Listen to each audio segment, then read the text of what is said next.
Welcome to Car Shopping Mistakes. I'm your host, Deshone the Auto Advisor. If you are car shopping now, or you will be in the next 3 to 6 months, type me in the comments.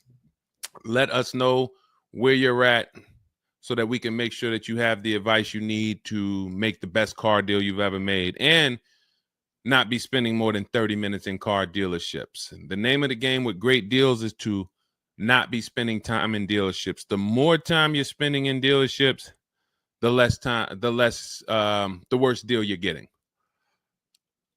The worst deal you're getting. Valencia, good to see you. Valencia World says she's shopping. If you're shopping now or you will be in the next 3 to 6 months, type me in the comments and let me know. Now, for those of you who are not shopping right now, you still may hang around for the next hour, learn something, because you're going to see a lot of people ask questions that you will ask or you would have when you go start shopping. So what typically happens if you hang out here enough, somebody's going to ask the same question that you would have asked, and you can get your answers that way. So welcome to Truth. Good to see you. Let me hop on over to Instagram and actually pop in over there. And I'll give you guys time to start typing your questions. No questions off limit. I try to do just rapid fire Q&A. So you have questions about leasing, about loans, about, getting the best deal, new cars, pre-owned cars. If you just want to tell me your situation, kind of what your goal is, we can go from there. And that's typically how we run it here. So let's see. I'll give you guys time to start typing. Once we get the first couple questions coming in, Dolan will start to bring them into the show. And we'll go from there. All right, I'm just sharing the show. Shout out to the sharers. And before we even start with the questions, I want to talk about the mistakes that I see people making. Let's really start out with the mistake of this leasing versus buying. I'm so happy that over the last 3 years, who was taught never lease a car? You were taught or you heard never lease a car. I could not be more happy that we have been helping people get their first lease for the last 3 and 4 years. The financial advice we've been listening to concerning leasing has cost us thousands of dollars. I was going to lease a car next week. As long as you get 5 offers, cool money. As long as you get at least 5 offers, you're good. See, people are out there paying. There's a couple ways that you can get a car. You can buy it new, you can buy it pre-owned, or you can lease it new. When you lease a car, you're leasing it brand new. So if you look at the financial parameters, you ask yourself, if I buy a new car, how much will it cost me? Now, I want you to use this rule. Every $5,000 is about how much per month. This is not for the new people. If you're new here, type the number 1. Let me know you're new. You've never been on the show. I don't expect you to have the answer to this question. But if you've heard this before, then every $5,000 is about how much on a car payment. You may have seen this in my video. You might have seen this on a show. This is a principle we teach. I want you to lock this into your head forever. Let's see if anybody knows. Or we got a bunch of new people. Michelle's new. I see you. Cool Money's new. DJ Furious. Okay, I see you. Sandra Bonds on Facebook. You're new. Okay, a lot of new people checking in. We're live on YouTube, Facebook, Instagram, and TikTok. So if none of you know, I want you to remember this. Every $5,000 is about $100 per month. Good to see you, Digby, on TikTok. Every $5,000 is about $100 per month. So how do we turn that into a real budget? You look at a car, $30,000 divided by 5,000. You're going to see that's about 600. Well, that is 600. So when you see that a $30,000 car to purchase is $600, if you borrowed that money, now you know about how much that car is going to cost, about how much $600 a month will get you if you purchase. Now, if you lease, $600 a month, depending on the lease deal, could get you a $50,000 car. So we're driving. So if your budget is $600 per month, then you have a couple ways that you can get a car. You can go find a $30,000 new car, no money down. You're at about $600 on a 5-year loan. You can go find a $30,000 used car. You're about $600 on a 5-year loan. Now, for $30,000 used car, maybe it was like $45 when it was new. You get it for $30. Or you can get a $50,000, depending on the lease deal, brand new car that you lease. So let's drive this home. You have people pulling up in cars. They're all paying $600 a month. One of them is driving a brand new $30,000 car. They didn't put any money down. Another one is driving a $30,000 used car. They didn't put any money down. $30,000 car. Another one is driving a $50,000 brand new car. They didn't put any money down. Who's getting the most value? In the short term, it's the person driving the $50,000 new car. It's nothing you can say about that. It's no like, well, it depends. Nope. $50,000 brand new car, $30,000 brand new car, $30,000 used car. The person driving the $50,000 car at $600 a month is getting the most value, hands down. Now, in the long run, where do the people who buy win? That's where we talk about the 8-year rule. That's why if you're buying your cars and you're keeping it 8 years, you should be purchasing, not leasing. 8 years is when you win. So that's where I wanted to start at. Let's start, like, tear down this bad information you've heard and you've believed about leasing. And I see people asking, we got a lot of questions coming in. I see you, Jaguar Music, on Instagram. I see you, Cool Money. I see you, we got a question. I see, hold on. From what I can see, we got like 4 or 5 questions waiting. So, Dolan, you could bring in the first one. Type your questions in, anything you want to ask. If you want to ask about leasing, I saw someone asked about bad credit. What about if I have bad credit? What about mileage with leasing? Just start typing those questions. We'll bring them all into the show and we'll get to them one by one. Is that true for someone that went into bankruptcy? Okay, so if you came out of bankruptcy, your goal should be to rebuild your credit as quick as possible. Right now, your credit's blank. You come out of bankruptcy, your credit's blank. You have nothing there, and that's a good thing and a bad thing.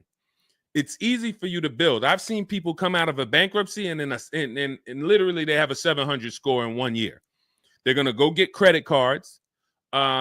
Just like if you're 18. If you're 18, you go get credit cards, you don't use them. Pay $15 gas, or you don't have a car yet. You pay $15, $20 a month for something, pay it off.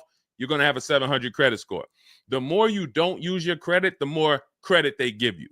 So when they see that you have the credit, $500 credit card, $1,000 credit card, you're not using it, credit score is high because your utilization is low. So that's what you should be doing. You cannot come out of a bankruptcy, just wipe your credit, and then go into the dealership and be like, okay, now I can get a car. You have no credit history. So the first goal should be, let me rebuild my credit as quick as possible. And you can do this quick. Follow Shonda Martin. Some of you know Shonda Martin. She's on pretty much every platform we're on right now. And she's rolled to 750 plus. Now you got to let me know. Can you wait and build your credit for 3 to 6 months? Can you start to get some type of credit history? Or are you in need of a car right now? In which case you have to get a car with bad credit or no credit. Because if you don't have anything on your history, that's technically no credit, which is bad credit. So, okay, you need something ASAP. Okay, so what you should be doing, and again, if you don't have good credit right now, you should be buying the smallest car you can with the lowest payment. I got into the car business 2006. I was 22. I've been in and around the car business since then. So what is that? Almost 20 years now? The mistakes come from 2 things. You don't know what to do. A lot of the stuff I'm going to say, oh, I didn't know I could sell a lease, Deshone. Oh, I didn't even know I could sell a car if I don't have the title. It's not paid off yet. I thought I had to pay it off to sell it. Deshone, I didn't know every dealer, every, Toyota dealer has a different price. I thought they were all the same price, like the Apple store. All of that is you didn't know. Oh, I didn't know about leasing. I thought it was this. I thought it was that.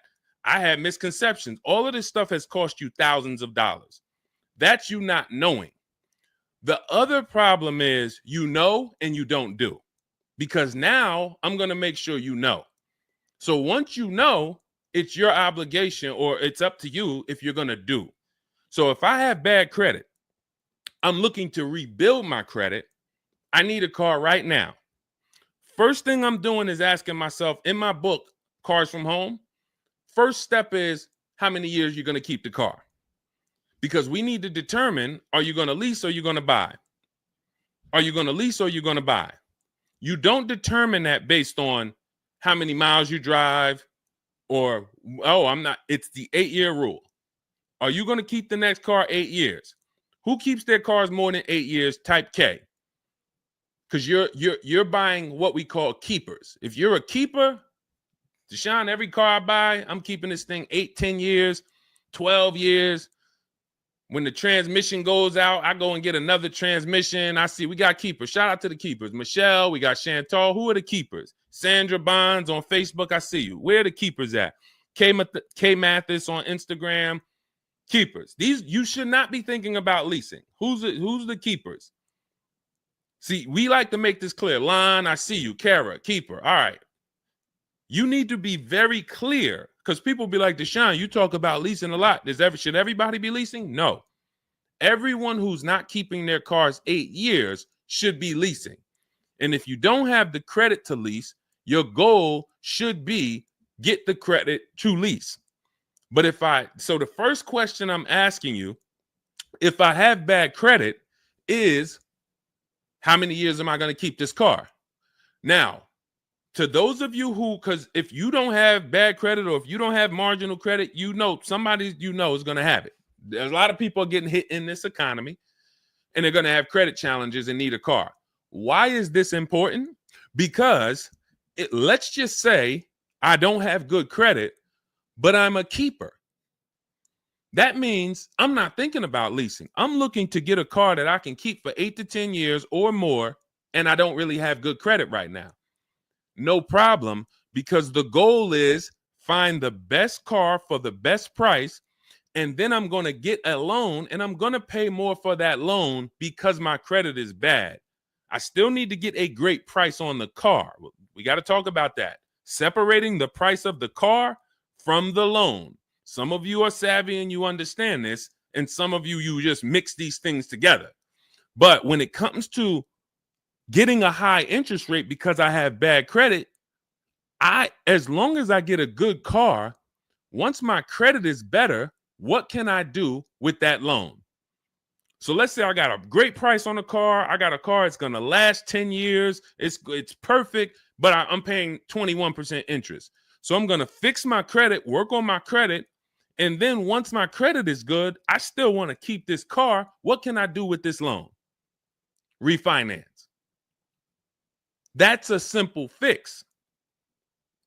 But if you don't realize that you're a keeper, then you're going in and you're getting a bad car, 6 months, a year down the road, 2 years, the car's having problems because you didn't take it seriously that you needed a long-term car. So not only did you mess up the plan because the car is going to start having problems, now I got to see, do I want to fix the car, or do I want to, I got to make the payment, now my payment's due, but then the car's having problems. All of this can be prevented. And you need to know up front what your goal is. But if your goal is to lease, Deshone, I'm not keeping cars 8 years and I don't have good credit, you should be buying the smallest inexpensive car you can that you can get a loan on. $10,000 car, go drive it for 2 years, make your payments, and then switch into a lease. If you're driving a car, if you're buying a car to keep, then you can go and get a nice car, get the most car you can afford comfortably. You're going to have a high interest rate, and then you refinance that car when you actually get, your credit up. So this is all in my book. My digital book, Cars from Home, breaks all of this down step by step. Whether you have good credit, bad credit, how to know when to lease, how to know when to buy, new car, used car, you drive a lot of miles. I have plans in there for everybody. It's a digital book. It's 5-star rated. Thank you to everybody who went to Goodreads and reviewed the book. You can get a copy of the book. It's normally $97. You can get it as part of my launch offer for 75% off. That's $24. It's for 2 hours. So as long as you get there, go to my TikTok bio, my Instagram bio, the YouTube comments or the Facebook comments, click that link, and you'll see $24 for 2 hours. Once that, as long as you get it before that, you got it for $24 instead of $97. And you can have everything step by step. So you're not worried about, I'm trying to remember all of this. You can watch the replay on YouTube too. But all of this is everything I'm teaching is part of a plan. It's not me winging it. This all comes out of my book. All right, go ahead, Dolan. Bring the next one up. Keep typing your questions. I know we got a lot of questions coming in from all 4 platforms, so Dolan will bring them into the show. Just keep on typing. What is considered marginal credit? Now, this is going to depend on what you're trying to achieve. I like to see all right, who's a homeowner? If you're a homeowner, type me. Now, if you had marginal credit before you bought your home, your realtor or your mortgage person probably told you, go work on your credit and then get your credit to this to get a mortgage. A lot of people do that. They go and they work on their credit, and once their credit is a 640 or 620 or 660 or whatever it is to qualify for the mortgage, they go and get their mortgage. That's how it should be with a car. You want to get yourself, if you have the time, you want to get yourself to about that 660 mark. That 660 mark puts you, and I'm talking, do not use Credit Karma. Do not use Credit Karma. The amount of people who used to come into the dealership we run their credit, it's low 6s, 609, 590. And then they call me back, a couple months down the road. Oh, Deshone, yeah, my credit's better. And then we come in and they're like, yeah, I think it's up to about a 660, 680 now. And then we pull it and it's a 620, 630. And that's Credit Karma. Do not put yourself in a position where you're listening to Credit Karma. Pay. You can go to Google and you can type in, get my FICO scores. You want your FICO scores direct from the credit bureau. If you don't subscribe to a thing that gives you it before you go and make a purchase, you want to know what your FICO score is, not what a Credit Karma score is. But if you have the time, you want to try to get your FICO scores all above the 660, 670 mark. That's going to be in that good category. You can qualify for a lot of leases. Now, if you're in the 650, I want you to think about this. I have something I teach called credit and when it comes to profiles, leasing and credit. It's easier to get a loan to buy a car than it is many times to qualify for a lease. If you got a low 600 credit score, a lot of people will approve you. They're just going to approve you at a higher rate, higher interest rate. With a lease, it can work similar. But sometimes where you're in that low 620, 630, it's very tough to get approved. They're not going to take that much risk, but you may have a strong profile. So when you go into this, it's not black and white, guys. It's not like you can say, if my credit score is this, I'm done. What if your credit score is this, but you have a car payment already you've paid on time? When I worked for Mercedes, I worked for Mercedes for 5 years. We'd have people whose whole life was falling apart, but they never missed a payment on their Mercedes, and they get approved all the time. Everything else is falling apart, behind on the home. But if Mercedes sees you pay them, you got approved. So what I say is a current car. That's why those of you, if you're building to get a lease, if you're building to get a better car, pay that car on time that you have now. Because the best thing you can do is have a history of on-time payments on your car. That means a lot to a bank versus missing the car or putting the payments on the back because you thought that somebody told you could do that and it wouldn't affect your credit. A lot of people learn the hard way. Oh, I thought when I put the payment on the back, it didn't show as late. It does. So we again, I'm here to tell you everything from the inside. I've been helping people for years. We have people all around the country. You know, we'll bring a lot of them into the show. Marguerite, Brian, you know, a lot of the people who write in, Sheree. But we have this. I'm telling you from the inside, not from your perspective. I'm not like the public, and it's like, oh, this guy this guy must have really learned about buying cars because he's teaching. No, I'm from the dealerships. And, you know, if I wasn't doing what I was doing for 10 plus years, that was my job in dealerships, working with people, looking at banks, looking at credit reports, sitting there, seeing people turn down, seeing negative equity. So that's where my solutions for you come from inside. And so I would tell you, try to get to that mid sixes mark. And you'll put yourself out of a manipulation zone. You can qualify for a lot more things. All right, I see you, Michelle. I see you. Kim Randall, good to see you. The Savage Mama checking in. Abdul checking in. Good to see you. Go ahead, Dolan. You can bring up the next one. All right. Shout out to Dad. Y'all running the likes up on TikTok. Thank you so much. Thank you to everybody who's double tapping the screen.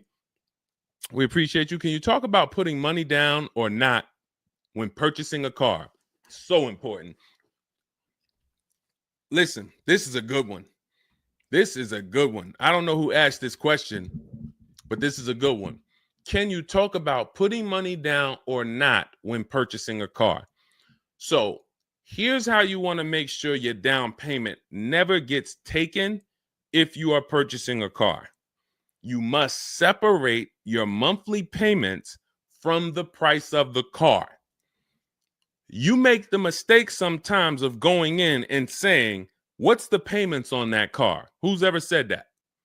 Hit the like button, type me. You ever said, hey, what's the payments like on that car right there? The reason why we don't do that is because you're actually mixing two transactions when you do that. Thank you for being honest. Shout out to the people who are being honest. You're mixing two transactions.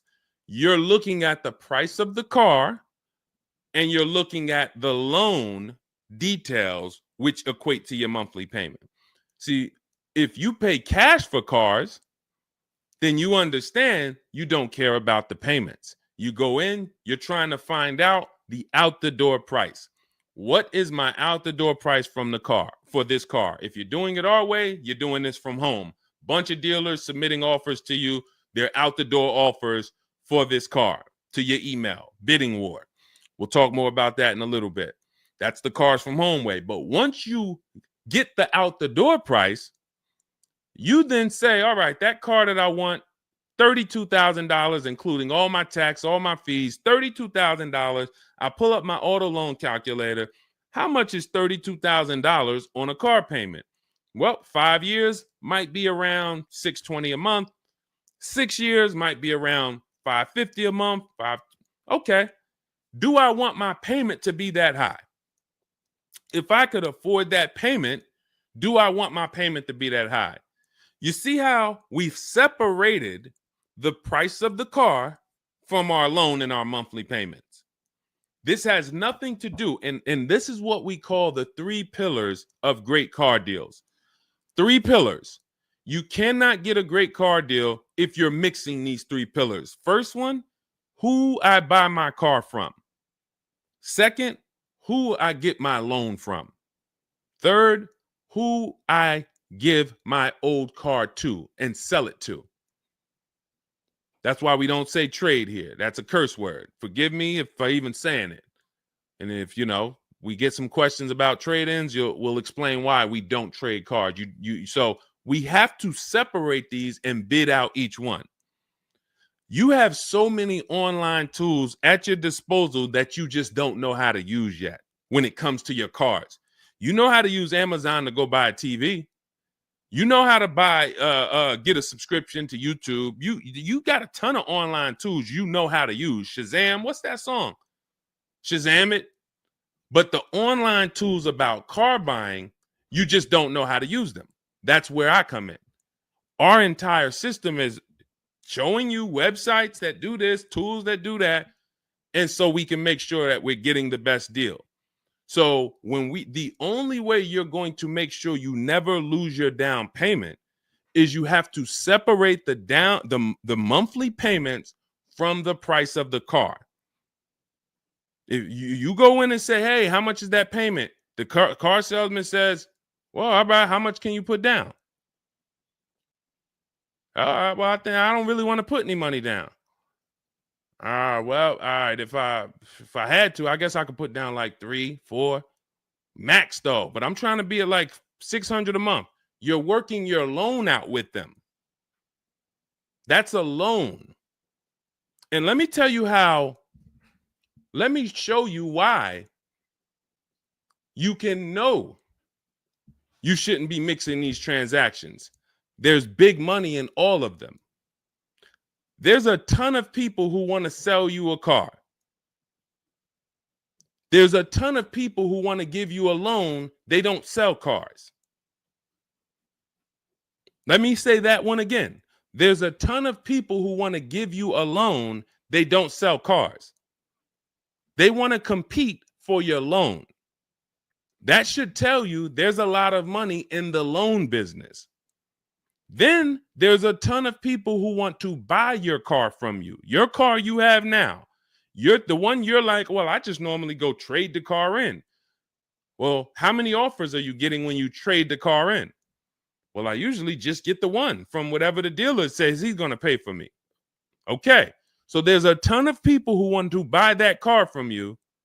They don't care about selling you a car, and they don't care about giving you a loan. So when you buy a car from a dealer and you give them your old car on trade-in and you get your loan from them, you just gave them 3 transactions. You did 3 transactions with them in one. Do you see why it's impossible for you to get a great deal doing that? Type $signs if that makes sense. Who's locked in? Because I know sometimes we only got a couple people that be watching. Some people, man, you're cooking dinner and you're like, I hear you, Deshone. You're not gonna save $5,000, $10,000 like my students, and you're cooking dinner and you're just trying to listen in on the side. Look, you're not gonna get this. Look, person got a Kia $439 a month, $35,000 car.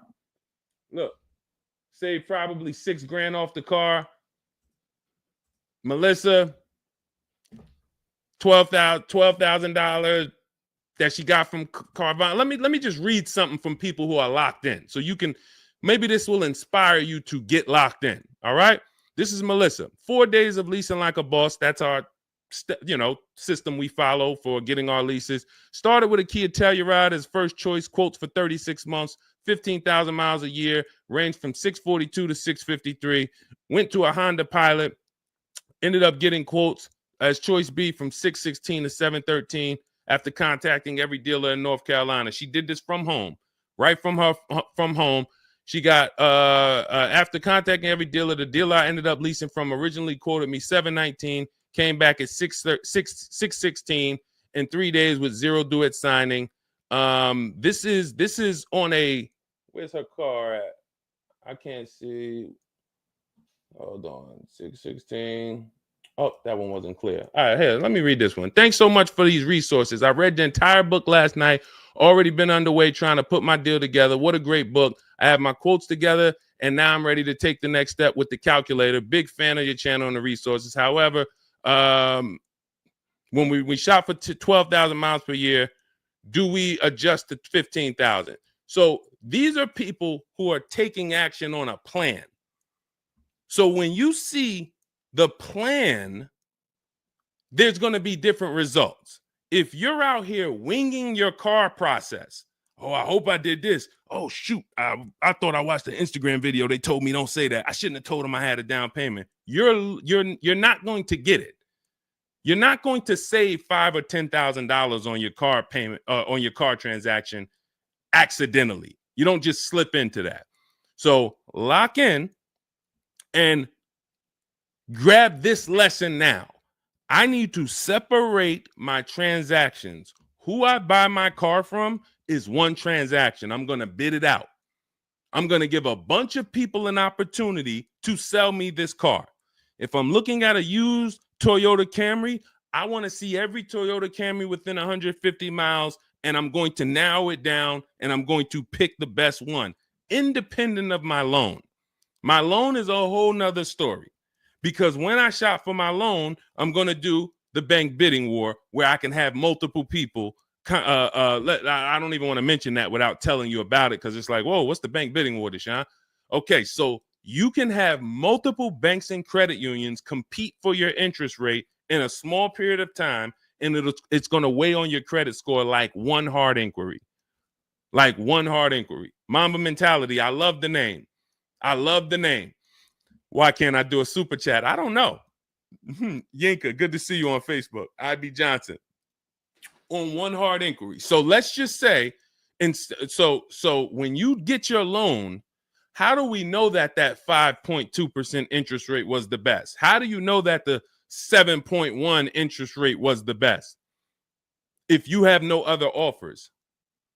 And what we've been used to is we're just going to go with our bank. We're going to go with our credit union. We're going to go with the dealer's bank. Why? We're going to make these people compete. And when you do this, when you do it this way, you can have people compete in a short period of time and get multiple offers on your loan without it affecting your credit score. But it has to be done in a small window of time. Now, if you Google it, rate shopping, it'll say between 14 days and 45 days. You do it our way, it's going to take you 48 hours. And you don't do this until after you find your car. After you find your car is when you do a hard inquiry. You let these banks and credit unions compete for your loan. And again, you notice I've already found my car. I already got the best price on that car right there at ABC Motors. I got that thing on hold. Don't pick up the car the same day. As much as they're going to ask you, hey, you want to take it home today? You want to take it home today? No. If I take it home today, when do I have time to go shop my interest rates?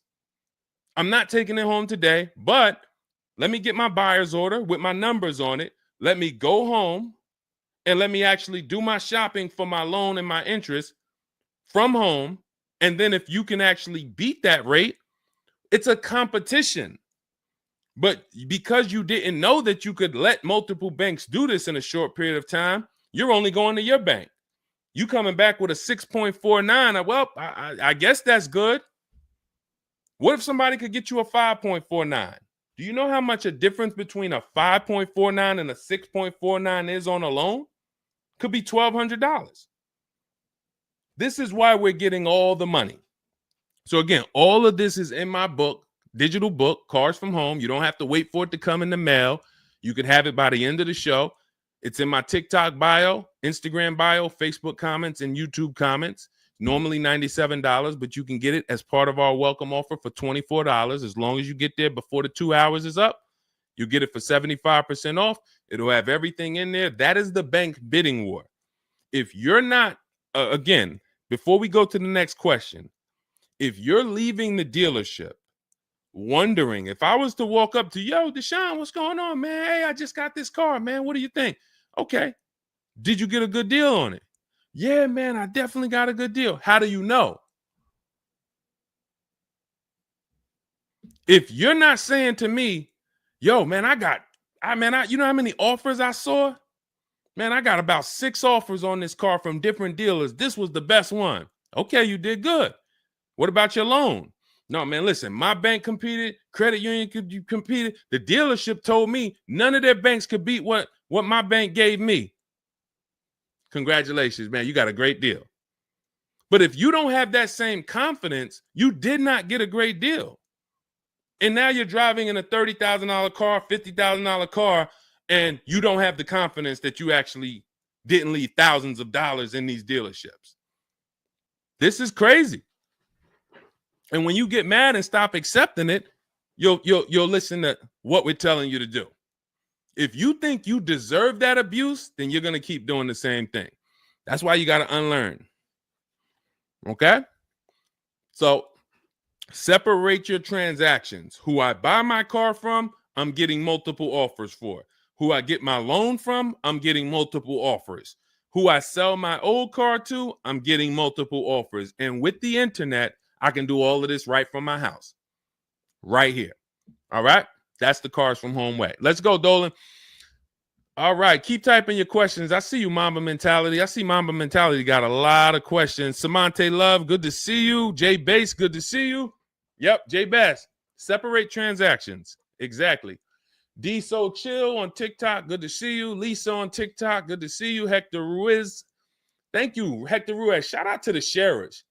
Shout out to the sharers. I always got to take time to shout out the sharers. We can't do this without you. All right, how can I schedule a consultation with you? Also, does it make sense to lease a pre-owned vehicle? So let me answer the bigger part of the question first. Most leases are going to be brand new. There's only been a few manufacturers that have tried to do a pre-owned lease program. Lexus tried it. BMW's tried it. And there's certain brands that can technically lease a used car. The reason why I don't like it is because it's not enough of a wide stream. It's not enough of a mainstream program to create competition. And if you can't create competition, then you don't know if you're getting a good deal. If you walk in to lease a brand new car and you're walking in and again, we don't do this. We never sit down in a dealership. We're there to test drive only. We're never talking numbers.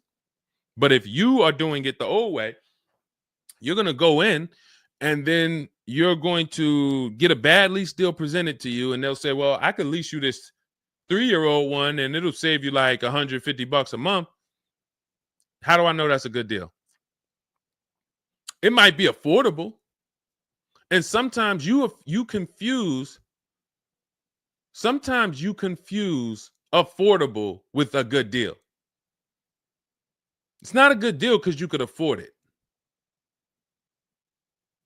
I want to let that sink in. We confuse, you know how many people I watch get a horrible deal, but they go home and they're like, yo, man, they got me to my payment. Bad credit usually. A lot of people with bad credit will brag about yo, man, you got to go see Joe, man. Why do we need to go see Joe? Man, he got me in a car. Nobody else could. All right, let's look at the numbers.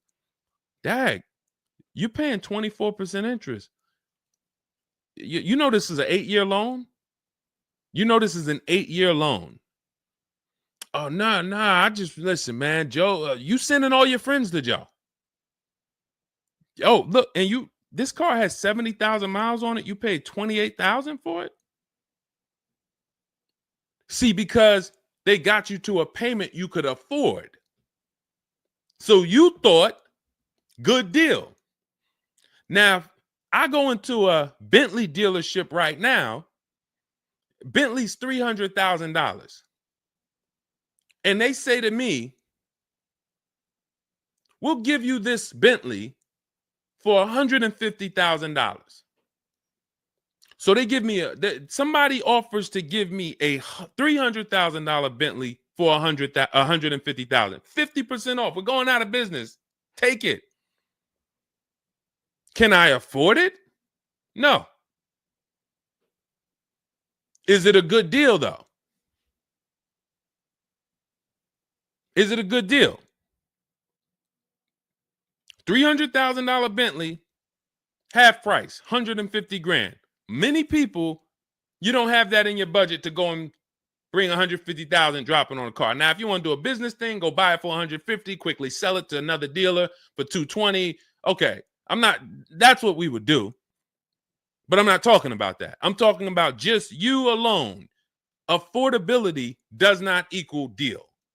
A deal is a deal whether I could afford the deal or not. And the only way we know a deal is to actually get multiple offers. There's no other way. So I'm going to continue to say it. There is no other way. I've been in the car business since 2006. There is no other way for you to know you got a deal without comparison shopping. Same way if you walked into a grocery store and there was only one, you walk into the Dorito factory. There's only Doritos everywhere. No other competition. They sell them for $7 a bag. There's no competition. So everybody who's in the Dorito factory is paying $7. But when they go in the supermarket, Doritos competing against Lay's, competing against Wise. Oh, you can't be $7, Dorito. You might have to be $4 this week. You might have to be on sale this week for $2.99. Competition. It's everything else. So a lot of what I'm saying to you will click when you realize that you've been programmed to buy cars in a way that you don't buy anything else up. You don't buy anything else that way. Everything else you buy in your life is competition. People competing. Everything else only with cars, we look at one offer. So that's why when you come home, start to look at the whole market, you're going to love this. You're going to be like, man, I don't know how I didn't start doing this before. What I'm teaching is not, the whole Cars from Home system is not rocket science. We just use the internet to create competition. That's how we get crazy deals. That's how you see Alex graduated, was able to get a new lease for my partner, sold his old car to Carvana, bid that out. Notice he didn't trade it. He didn't say I traded in my car. I sold my old lease to Carvana, old 3,500. He got 14. That was his highest bid. Went test driving, got a 2025 Hyundai Tucson, got a 1.3% lease deal, no money down, $42,500 car, $580 a month, and that's a 1.3% lease. Now, $42,500, guys, would normally be, with no money down, about $800 a month. Maybe about $825 for 5 years. He's paying $580. So when we talk about leasing keeps thousands of dollars per year in your pocket versus purchasing. Thousands of dollars, not hundreds of dollars per month, but thousands of dollars per year. So so to answer your last question, I don't do consultations. We have 3 ways we help the public: through my book, through our Shop with Deshone program. A lot of these people that you're seeing me share, they've either got my book or they're in our Shop with Deshone program. Just Ralph, Jen, Stormy. Just wanted to let you know that your package worked. $48,000 MSRP, no money down. She's paying $622 a month. That's normally a $900 payment. Marie, some of you know Marie from some of our other shows. We talked about her. Just wanted to reach out. Thank you. She used the book, saved over $13,000 off of her Mercedes, got her payment to be hundreds lower per month, maintenance included. Just wanted to say thank you. She got a 2025 GLC Coupe. Some people have this same car. You're looking at this car. You're like, hold on, Deshone, I got that same car. Did you get $13,000 off? Did you get $13,000 off? This is when we got to say to ourselves, whoa, what's happening that Marie got $13,000 off? I thought I did okay. I got $4,000 off. You see how dangerous it is when you don't get multiple offers? You thought, man, I negotiated, man. I was in that dealer for about 5 hours, man, to get that $4,000 off. Marie never went into a dealership and she got $13,000 off. So you just made a $9,000 mistake. So you could either change your behavior, go grab my digital book, Cars from Home, learn the same thing, use the same strategy step by step that Marie just used, and you could eliminate you making these types of mistakes, or you can continue to do what the car business wants you to do. So in my digital book, you have everything. That's why it's called 7 Steps to Saving Time, Money, and Avoiding Dealerships. It's in my TikTok bio, my Instagram bio, YouTube comments, Facebook comments. You can get 75% off for the next 2 hours. So you won't pay the normal $97. You get it for $24 if you get there before the welcome offer expires.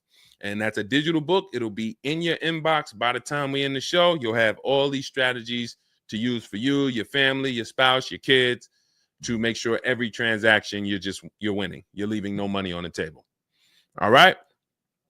So yes, I don't do, and you'll see in our Cars from Home toolkit in my bio, we do have a program where we shop for people around the country. In fact, before we go to the next question, let me show you what you'll be able to do. But in our case, we do this for our clients. So you get in where you fit in. I don't tell you, it's like if I put a buffet in front of you, everything gets you full. You get the book, you're there. You come into Shop with Deshone, we do it together. You watch our video checklist.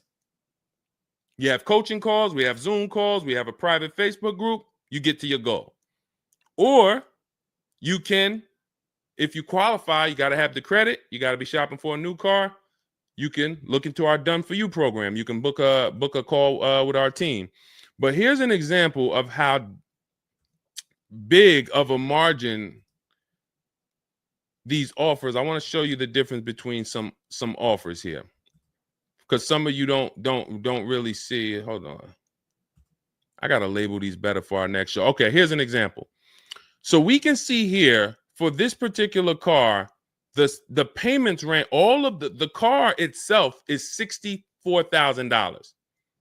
We're shopping for a Genesis. This particular month on this particular car, the payments range. Y'all ready? We got 6 offers on this car. The payments range from, well, I'm just reading them to you. $973, $899, $1,102, $1,066, $921, $913. Now this is initial payments. Why is there a $200 difference in these initial payments? This is why you never want to take people's first offer, because the initial payments are going to be high. But even in the initial negotiations, why is it, Deshone? Wait, all of these cars are the same price. Why is one dealer at $1,050 and another dealer is at $899? Because they're criminals. So what do you think you're doing if you just walk into a dealership and say, let me give this dealer a shot at negotiating? If you're negotiating with the dealer that's at $1,050 or $950 or $975, where are you going? And the goal is to have that dealer. This is why when these dealers come, when they come down $100, you think, oh, I had to win. Man, they just came down $100 per month. They started out, they were at $590, and now we're at $490. This has to be a good deal. Well, how do we know that they weren't supposed to start at $490 and end up at $390? If this is clicking for you, type a $, because this is clicking for some of you. Those of you who are locked in, this is why it has to be a mentality change. I'm pulling back the curtain so you can see that, Deshone, it's been feeling like when I go to buy a car, it's a mental game. I drive off and I'm kind of happy, but then I don't really have the peace. I don't really feel like I did good. I'm kind of hoping I did okay, right? That's you, right? So I'm telling you that your gut has not been lying to you. I see you, P. Honda Fundamental Salon. Good to see you. Got my book. Use it. Use it and win. So your gut is not lying to you.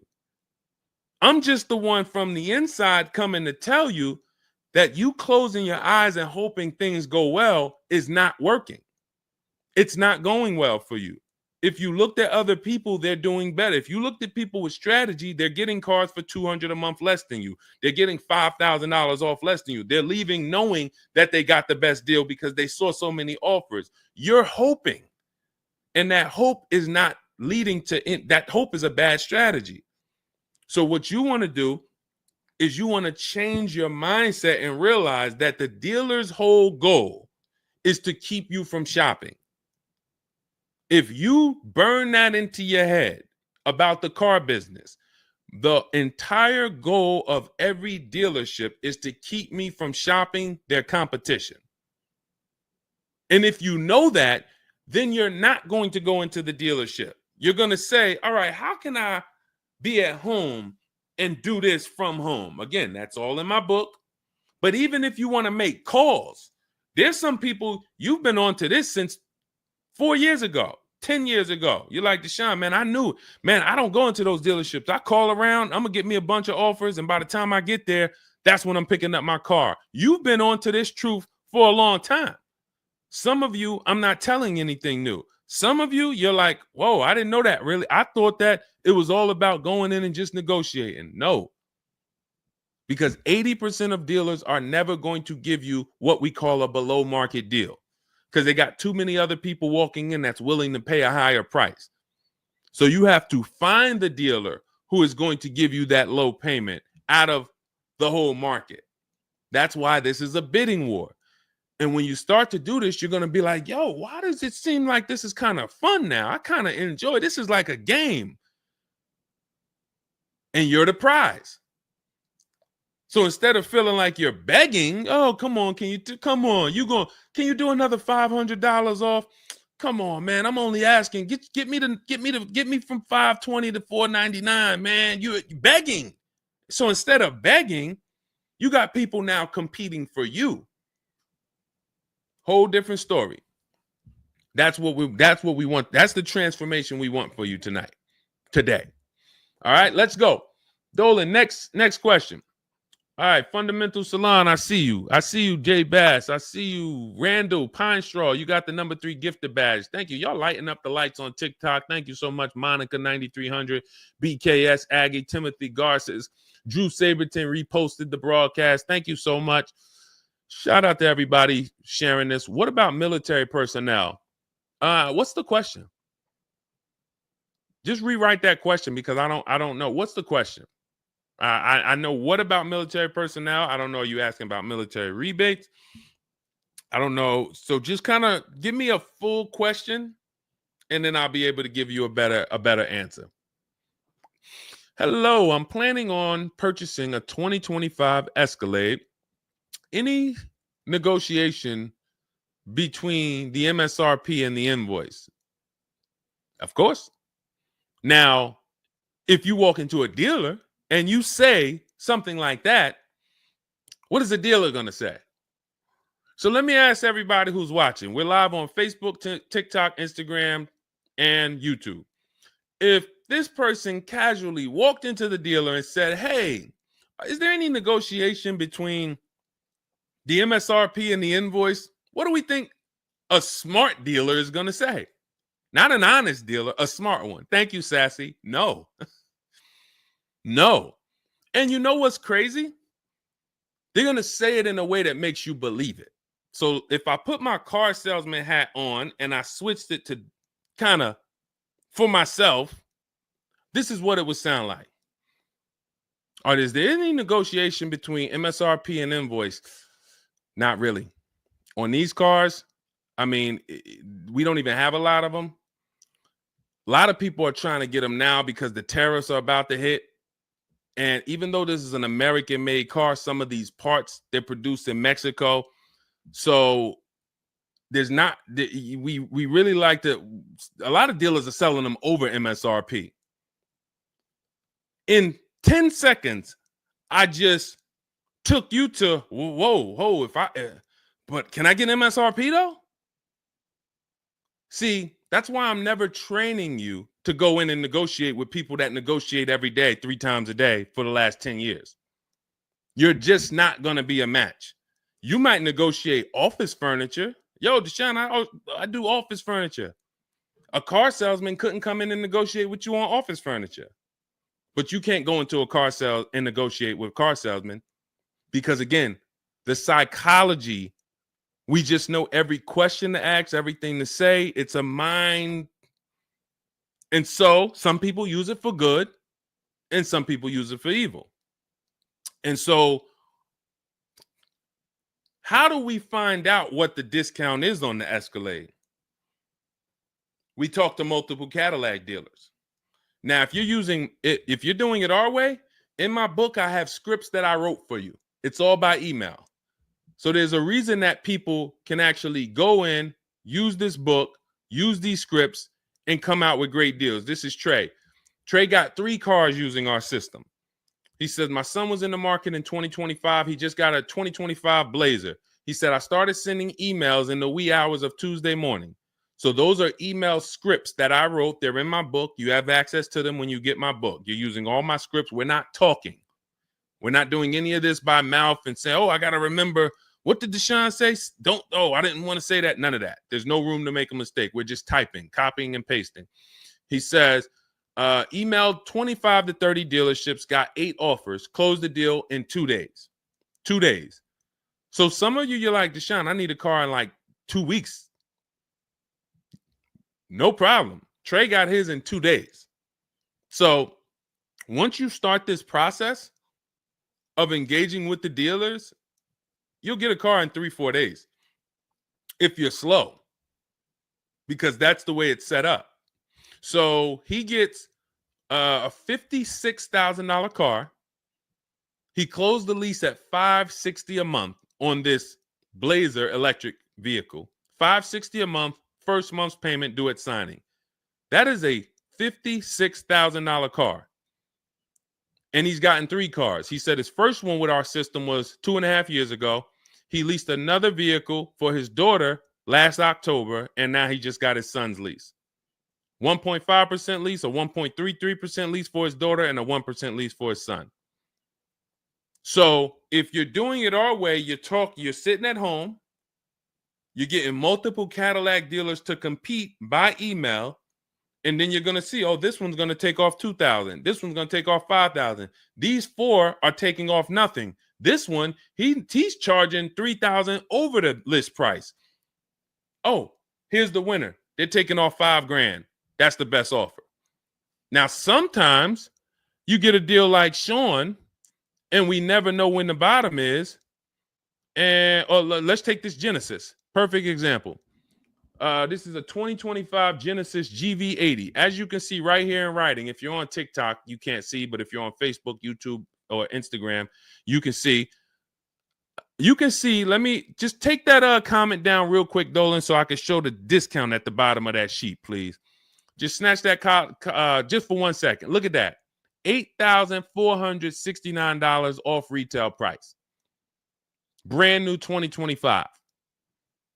Okay, you could put it back up, Dolan. Thank you. So when you look at that, this is the lowest offer of multiple offers. Maybe $8,500 is the best discount on this particular vehicle. But when we go to Sean, let's go to Sean. F-150 Lightning, XLT, $73,000 vehicle. What's his discount? $21,000. Look at the dealer discount and look at the rebates.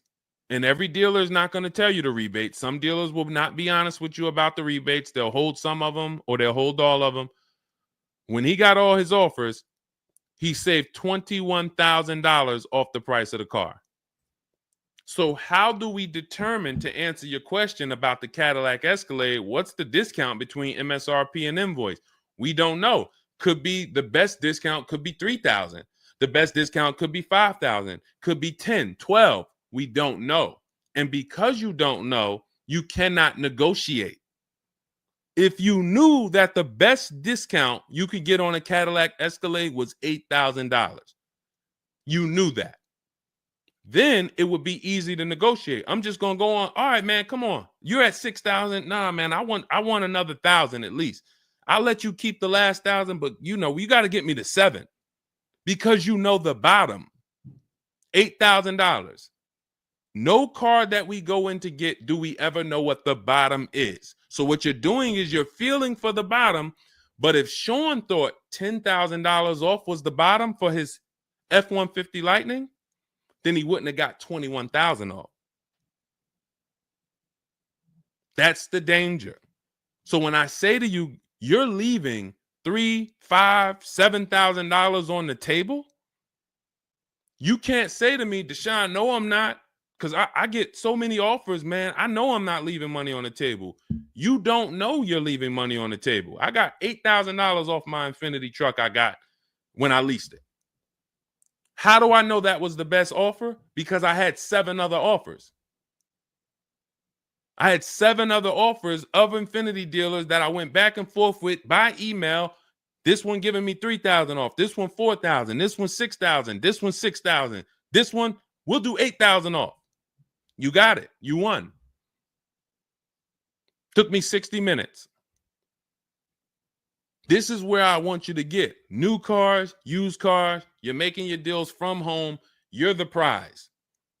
You're going into the dealership to pick up your car, man. They like, man, you sell cars? How'd you was like quick, man, that you kind of knew this was quick. Car salesmen going to love you because you didn't waste their time. You didn't tie up 8 hours of their time. They're making deals with you in 20 minutes, 30 minutes. It's great for everybody, but it's mainly great for you. That's what we want. Okay, all of this is in my digital book, Cars from Home, 7 Steps to Saving Time, Money, and Avoiding Dealerships. It's not a mail book. It's a book. You can have it in your inbox in the next 5 minutes. Normally $97, but it's part of our welcome offer. You can go to my TikTok bio, Instagram bio, click those links. You can go to the Facebook comments or the YouTube comments. Dolan has a link for you guys. You get 75% off. That's $24, but it's only for 2 hours. Now, if you visited earlier, some of you, I did a show, my last show, you might have visited the link and you missed the countdown. You'll see it's gone. So you want to make sure when you actually go there, even if you come back in a couple minutes, don't let that timer hit 0. Book's still worth $97. You saw Marie, she saved $13,000. So I think if Marie, if she was on the show, she would say, look, even if you missed the $24, get that book. Save me $13,000 off my price. All right. Corey Duncan, I'm just catching your comment on TikTok. Look, it works, y'all. I promise. Leased a car back in April after using his book. Got the best deal. You see what I'm saying? Like, and this is all over. It's too many people for me to pay. When I tell y'all, like, it's too many people. I pride myself on not can Deshone get great deals. Obviously, you guys know if I could sit on here and answer your questions for an hour and a half, clearly I've been in the car business since 2006. Clearly, Deshone can get great deals. But can other people? That's why I'm showing you other people. That's why I'm showing you Benita. That's why I'm showing you Kimberly got 20 grand off her Maserati when she got it. Zafrina got 2 cars. She got a car last year, got her Jeep Grand Cherokee, $66,000 car. She got it for $579 a month. And then she just got another car that she posted 2026. Not even a 2025. 2026s. It ain't even out yet. She got a Kia or just came out recently. Kia EV6, $76,000 vehicle. She got it for $742 a month. She leased it. Now let me just do some math for you real quick on how crazy a deal that is that Zafrina got on her second car. The first one's crazy too. They're both crazy. But let me just, here's how we judge a lease. We judge a lease by how much we're paying and how much car we get to drive for that payment. So the reason I created the 1.5% rule is for you to know you're paying too much money for a car you're giving back. The 1.5% rule tells us if we divide the monthly payment into the MSRP with no money down, it creates a percentage. And if that percentage is over 1.5 for 12,000 miles per year, we're paying too much. It's no value there. It's a bad value lease. Let's look at Zafrina's deal that she just got. She's paying $742 a month, and she got a $76,000 car. So let's say, go into our calculator, $742 a month, 36 months.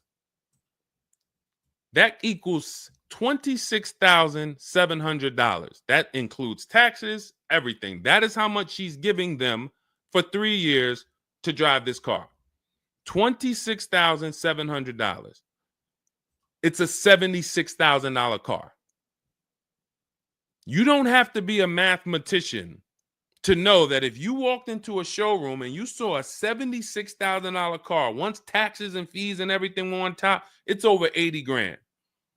And you could drive that car for 3 years for $26,000 and you give it back to them, we can imagine how much value that is.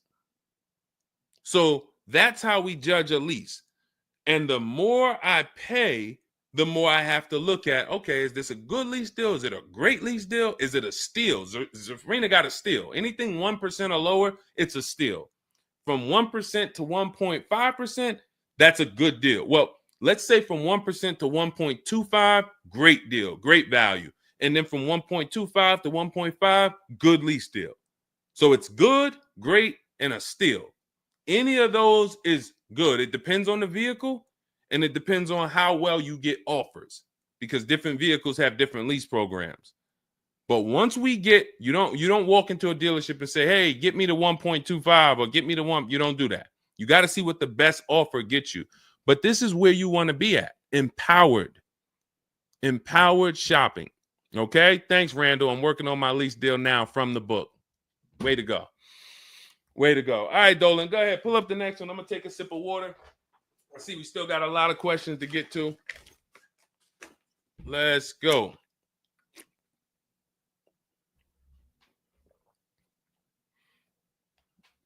Mark is me. Good to see you on Instagram. Checking in. All right. Let's go. Does it matter if you email or call a dealership to find out the best price? All right. No. You just got to realize it's going to be different things that come with phone. The reason why. Okay. Who's a good negotiator? All right. Let me put it like this. Who's not a good negotiator? Let's be honest. Who's not a good negotiator? Type me. You're just not. It's not your thing. You don't really like confrontation. Not a good negotiator. Let's go. Who's going to be honest? Oh, we got a bunch of good negotiators on here today. Bunch of good negotiators. Where we at? Hershey. What's going on? Randall, Sassy. Who's okay.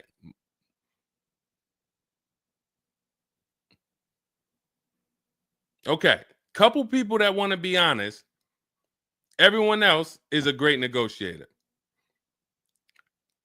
You need that to get on the phone. In order to get on the phone, you need to be a good negotiator. You need to be quick with your words. You need to be, and that's what's going to happen when you're calling to get deals. Now, if you're calling to get deals, you just need to be able to know exactly what information to give and what information not to give. So let's just say you call in and you're trying to get an offer, and somebody says, "Hey, wait, I need your credit."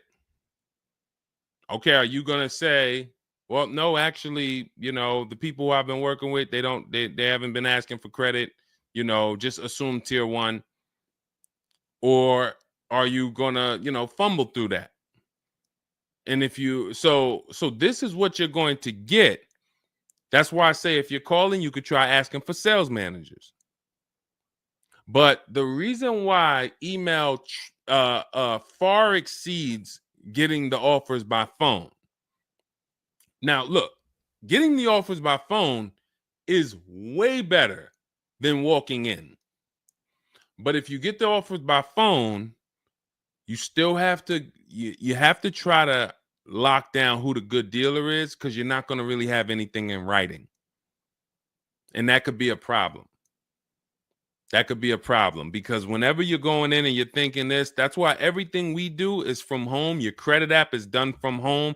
If I'm talking to somebody on the phone and I feel like I done talked to maybe 8 dealers, I got 5 offers, and one guy, Matt over at, that dealership it feel like he's being honest. He's giving me the offer. He told me this is what your payment's going to be. It includes taxes. It includes everything. Or this is what I'll sell you the car for out the door. Okay, I'm doing the credit app online because I want all of that firmed up before I get there. I have a video we're going to put out soon about a dealer who we just experienced this shopping for a client, where the dealer put something in writing. And then when we did the credit app, or the client did the credit app, changed the offer. So when they changed the offer, that means they didn't want to do that offer to begin with. Oh, no, they didn't change the offer. They said the car was sold.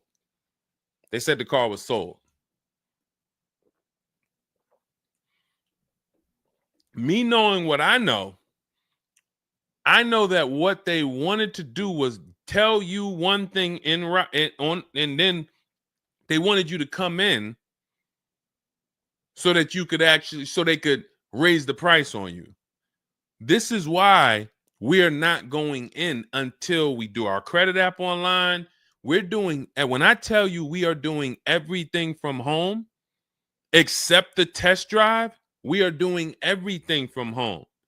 We're not going in, all right, come on in, let's finalize this. No, we'll come in and pick it up. You can send me the credit application. I will email you my driver's license. I'll email you my insurance card, because when you do this, your deal is solid. If you're going in the dealer to finalize your transaction, the deal is actually not solid. The deal can be changed. And what you'll see sometimes, like in this video we're going to post, is once they find out they can't get you to come in to actually change the price, that's when they're going to start changing the tune. That's when things are going to change. And okay, I see what you were trying to do. You were trying to get me in there so that you could change the price on me. So that's why email is really the gospel when it comes to us. And another thing, you don't have to talk to anybody. You don't have to remember what you're going to say. What's up, Robert Ishel? You don't have to remember what you're going to say. You don't have to worry about saying the wrong thing. When you're doing this by email, especially when you're using our stuff, if you have my book, my digital book, everything's in there. The scripts are in there.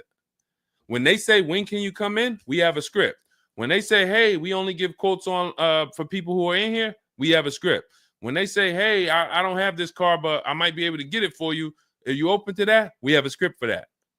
Everything, we have probably 50, 60 scripts. Everything they're going to say.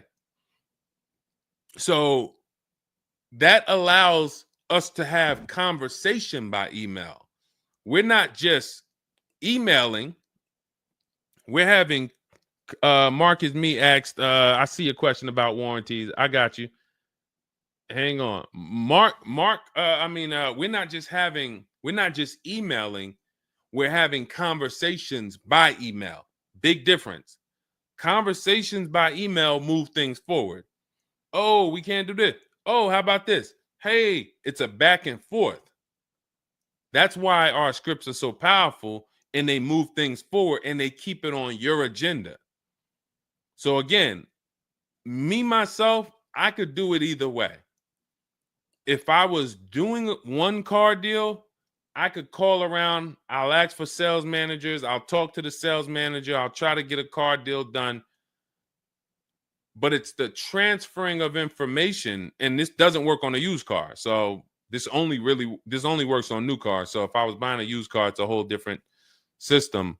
But another reason this isn't effective. What's up, Smitty? Hopping in on TikTok. Another reason that's not effective. Again, better than you walking in.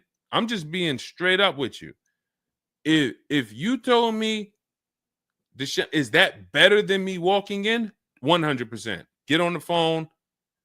You will do way better on the phone than walking in. But compared to email, you ask me like email or phone, which one's better?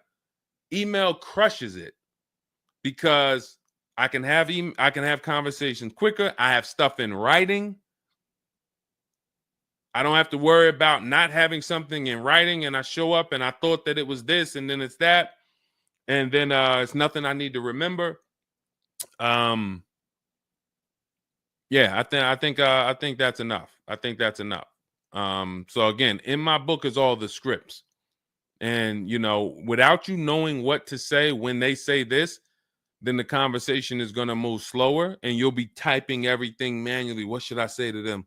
All right, what should I say to this? When they say, oh, can I have your full address? Okay. These are the things that you want to know how to respond to. Okay. All of that is in my book. But again, either way is better than walking into the dealerships. Walking into the dealerships is where you're going to lose.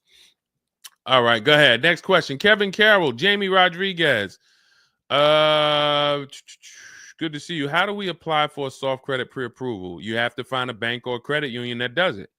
If your bank or credit union should be the first people you ask, can you get a soft credit pull pre-approval? Because the soft credit pull pre-approval doesn't start the rate clock, doesn't start first of all, the rate clock starts at the hard credit pull, which means your credit bureau, Equifax, Experian, TransUnion, they're looking now and saying, okay, you have a certain period of time where you can do more of these to actually get different rates. But once that period of time closes, we're going to update your credit score. So let's just say you get that hard inquiry, and when it closes, your credit score drops 10 points. Okay. Had you gotten 3, it would have dropped 10 points. In that window, same 10 points. But if you let the window close, then you go and get another hard pull. When the next window closes, it's another 10 points. That's why we don't want to be moving like that. We don't want multiple hard pulls in a spaced out period of time. So you want soft credit pull, and if your bank or credit union doesn't do it, go to Google. Go to Google, type in soft credit pull pre-approvals. Find a bank that does it, because all you want to do is put your budget together. This might not be who you get a loan from. It's just for you to put your budget together. And if you've ever bought a house or you got a mortgage, you'll see, all right, you might pre-approve me for, 4.25 interest rate. And then once I go to get my loan or my mortgage, it might go to 4.3. It might go to 4.6. It doesn't matter. This is just to budget. You need something so that you can know how much you can spend. That's the purpose of the pre-approval. So it's no reason for you to ever give a hard credit pull. You are much better off just using the rule of every 5,000 is about $100 per month. Burn that into your head. Every 5,000 is about $100 per month. So that means when I'm looking at this $30,000 car, that's $600 a month for 5 years. What if I want it to be $500 a month? Then I need to, instead of taking out a loan for $30,000, I need to take out a loan for $25,000, which means I got to put $5,000 down. But if I'm taking out a loan for $30,000, it's going to be about $600 per month on a 5-year loan. You could go to 6 and it'll drop it a little. For 6, it'll drop it another, But if you don't have that rule of 5,000 in your head, you're too off in your budgeting. You need to have some type of anchor to what this car should cost me. If I'm looking at a $50,000 brand new car, I don't want to be able to, give me the $600 a month on that. Wait, Deshone already told me every 5,000 is $100 per month. How am I looking at a $50,000 car and saying get me the 600 on that? Just divide 50,000 by 500. You're gonna see, oh, that's 1,000. This thing costs 1,000 a month on a 5-year loan. Yes. No money down. Yes. This keeps you from getting in trouble. This keeps you from leaving out the dealership with a 9-year loan. You're at your payment, but your loan is for daggone. It's like if you might not know, it's there's 50-year mortgages. Who would take a 50-year mortgage?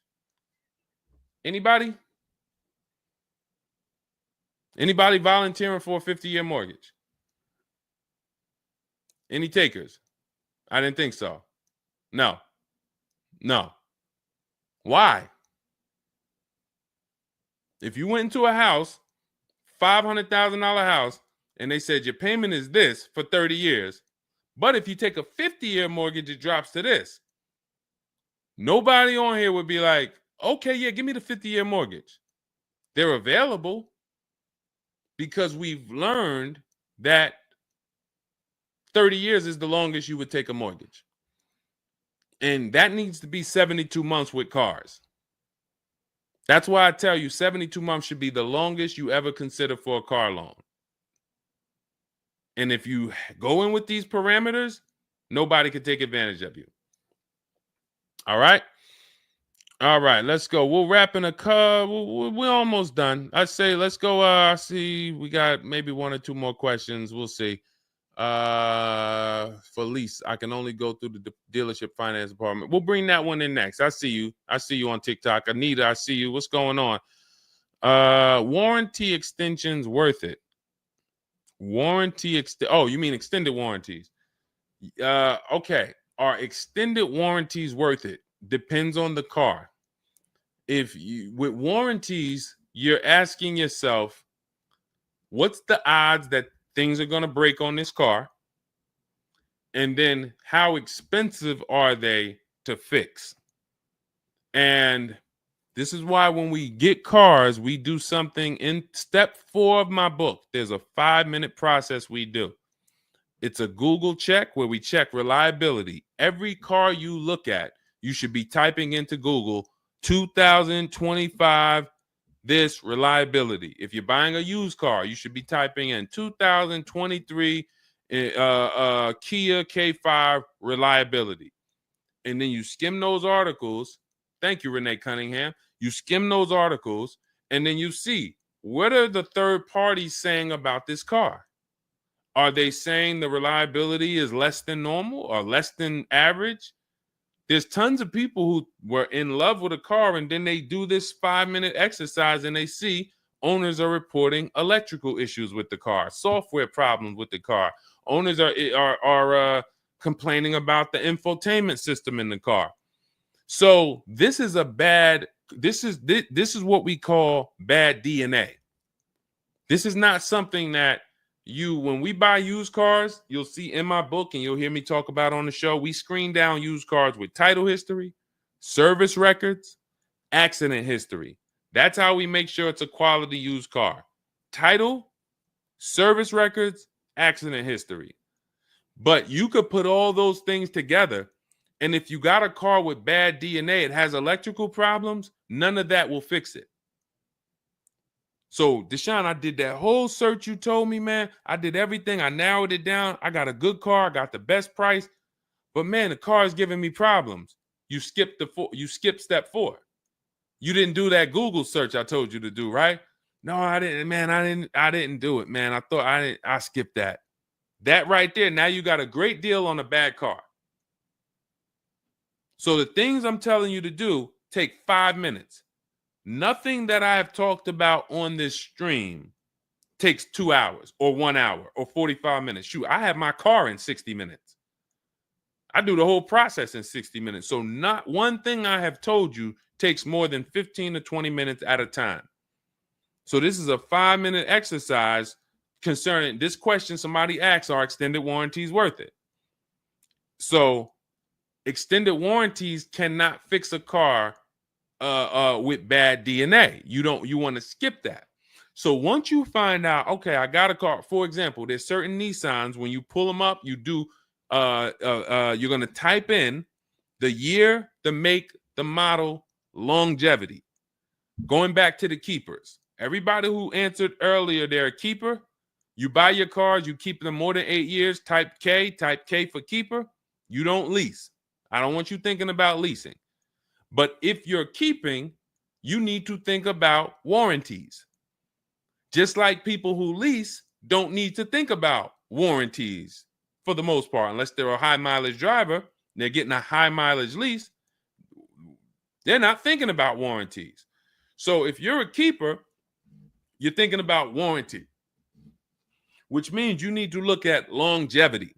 There are certain cars you're going to type in, do this exercise, type in the year, make, model, and the word longevity to Google, and you're going to see this car, owners report transmission problems between 90 and 110,000 miles. There's nothing you can do to change that car's DNA. Nothing. So yes, you can get one with good service records, good accident history, good title history. Nothing you can do to change the fact that that car has transmission problems from 90 to 110,000 miles. So once you do that exercise, that quick 5-minute check, then we can look at what's the cost of repairs on this car? Is it a Mercedes where when something breaks, it's $2,000? If it's a Mercedes and something breaks, and you can keep typing your questions. If you have a question on TikTok, nothing's off limits. So we got time for a few more questions, but you got to type them in for us to bring them into the show. So are we, once you know what cars, like give you an example, you got a Honda, you got certain cars, they're very inexpensive. Something breaks on the car, the parts are cheap, inexpensive. These are the cars where you don't need extended warranties as much as you need a car when you look at a car that has high cost of repairs. So what should you be typing in for the car you want? Cost of repairs. If you're looking at a Volvo XC90, Volvo XC90 repair cost. Where does it fall? You're probably going to land on an article that shows you the rankings of cars repair costs. If you see that Volvo and Cadillac and Mercedes and all Range Rover, Land Rover, they're up here, then you need an extended warranty. Because when one thing breaks, if you got a $3,500 warranty, it might pay for the whole warranty. One thing. But if you're looking at a car and it's very low, Mazda or Honda or Toyota or very low cost of repair, then maybe you save the $3,000 and you don't get an extended warranty. You just put that money to the side. So it's going to depend on the car. When I worked for Mercedes, if somebody was buying a Mercedes, I told them, go in there, finance department, buy as much warranty as you can afford. That was my words all the time. Buy as much warranty as you can afford. IDK, following your book to secure a lease. How do I get it without putting money down? We don't shop with money down. So you haven't gotten to that section yet. I'm glad you have the book, IDK, but there's no scenario when you're using our templates and scripts where we shop for with money down. In step 3 of the book, which is deal focused budgeting, I explain how down payments come in and I explain the risk of down payments. But when we're in step 5, which is reaching out to dealers where we're getting our offers, there's no down payment that ever comes into the conversation. All of our lease offers are with first month's payment due at signing. That's not a down payment because it's just like when you rent an apartment, you pay your rent at the beginning of the month. When you lease your car, you pay the payment at the beginning of the month.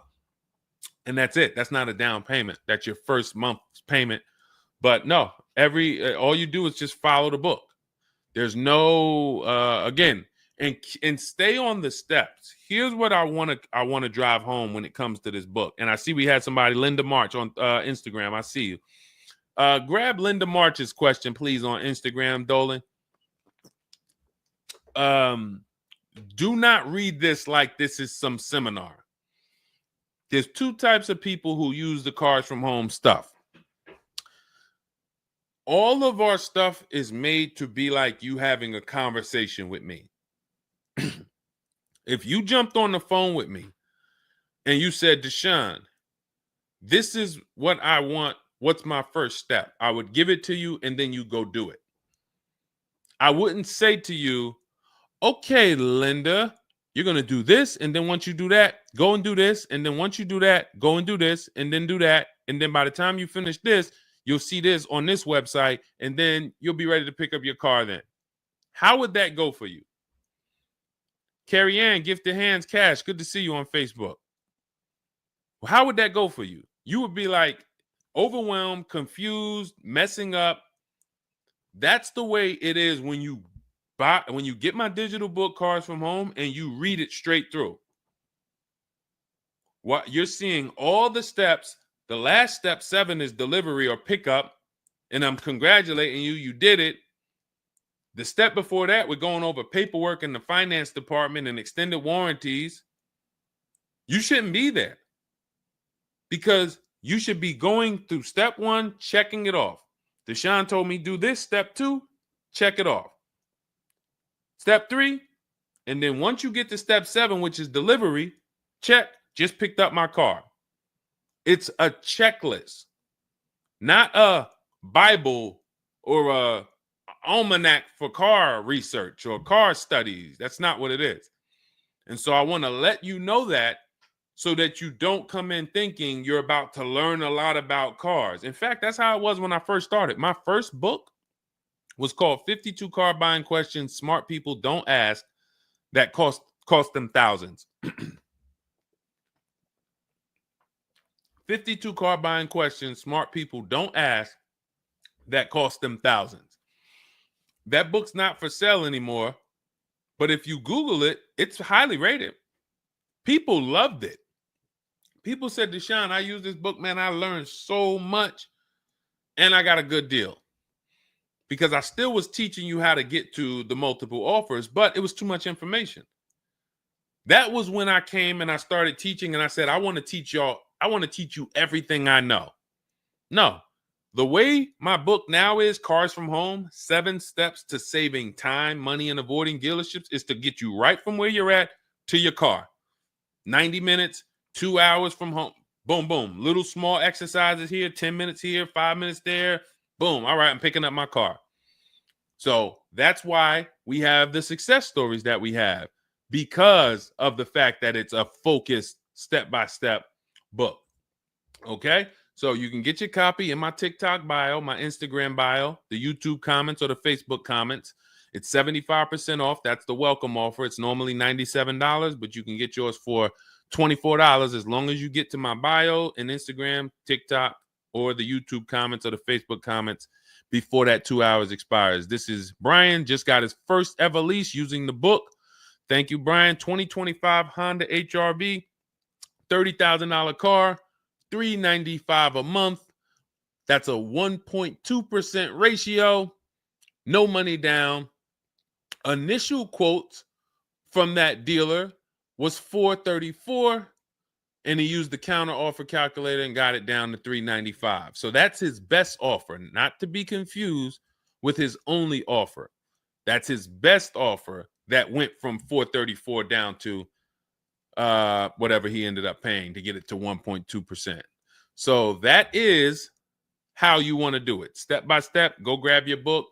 Make sure when you get your book, screenshot the thank you page, because my support team's email is on there. Sometimes you're typing fast, you misspell your email, but as soon as you actually pay the $24 and get your book, you'll see the book is on the thank you page. So you can click that link, open it, save it. Make sure you save that link, because every time I update the book, that link is your master link, and I also email you a copy. Okay, and then you'll have everything we teach step by step to get as many cars as you want. You'll see, you'll be like Sheree, you'll be like Zafrina, 2 and 3 and 4 cars. Rosalie, 4 cars. Ken, we talked about. Trey, we talked about earlier, 3 cars. These people have been with us since 2021 and 2022.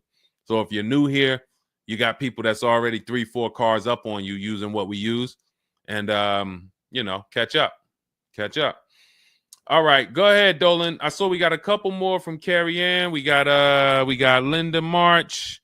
Following your book to secure a lease, how do I get it? Oh, that's what we just answered. We already answered that one from IDK.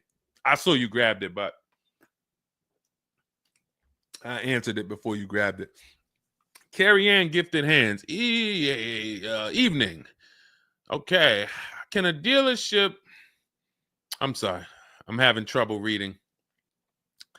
I'm going to have tea on these broadcasts, because can a dealership take your newly purchased vehicle to a private mechanic without telling you? Actual dealership, because he refused to pay the money to get it fixed.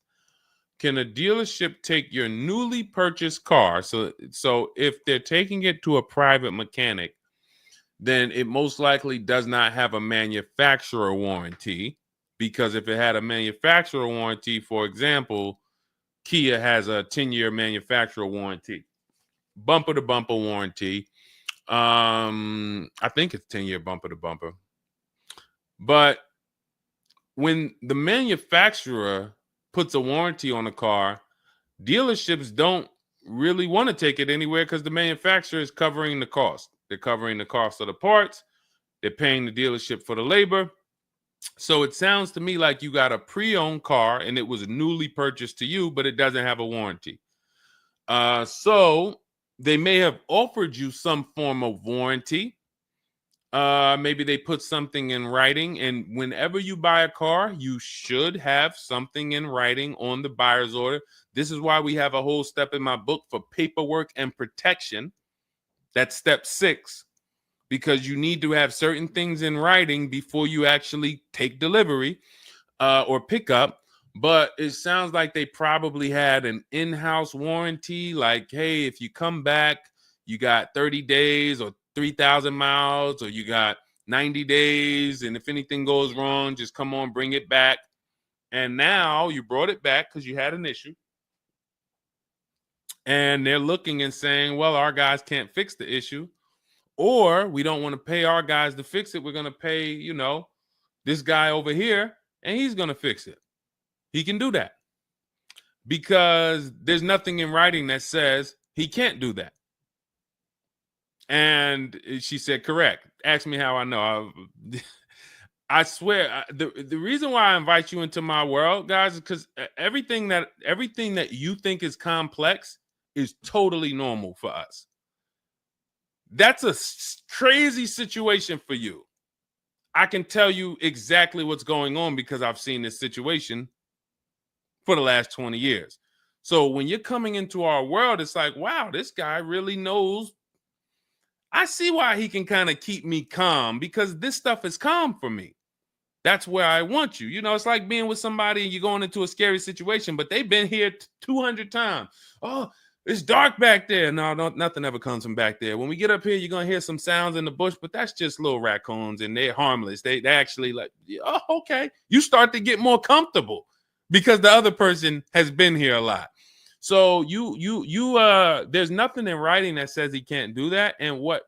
But if it is in writing that he needs to fix the issue, that's really all you care about. What's really in writing is you need to fix this. How you fix it and who you get to fix it, that's your internal business. If you want to take it and outsource it to another mechanic because your mechanic can't figure it out, that's fine.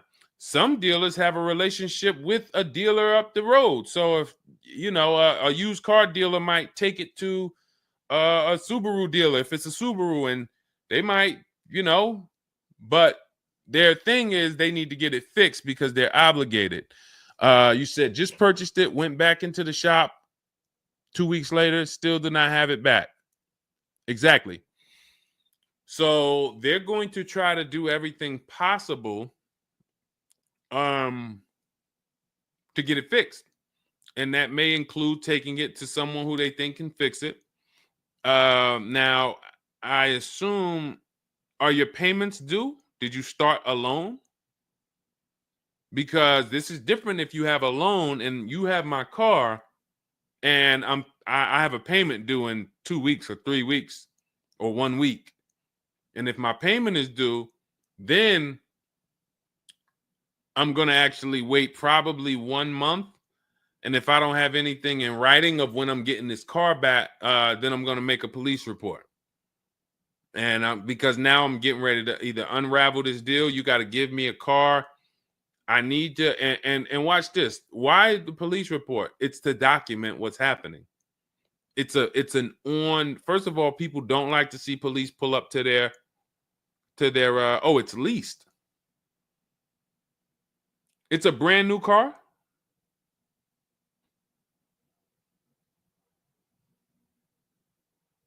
It's a brand new car. Most leases are brand new.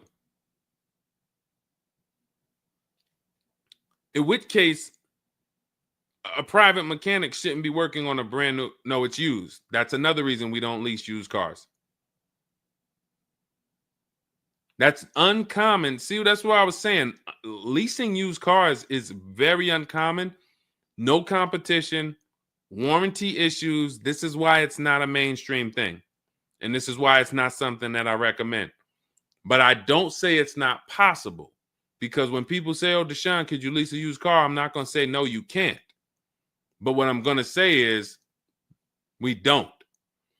Now, you have is there a warranty in writing? Did they write something on, because now you pretty much have a payment on a car that's used. That what is the warranty? What did they put in writing that they would cover if something went wrong? They had to put something in writing because they're covering it now. You know, or they have to fill some form of obligation. You paid 2 payments, but what warranty did they give you? Was it a certified car? Because that would give you a year warranty from the manufacturer. But again, I don't think you have a manufacturer warranty. In fact, I almost know you don't, because they wouldn't be taking it to a private mechanic if it had a manufacturer warranty. Originally 32,000, at the end 62,000 through. Originally 32,000, at the end 60,000 through Exeter. Yes. Well, I mean, originally 32,000. I don't know what you mean by that. Is that your mileage? I need to know. Did they put something in writing saying that they were giving you a warranty?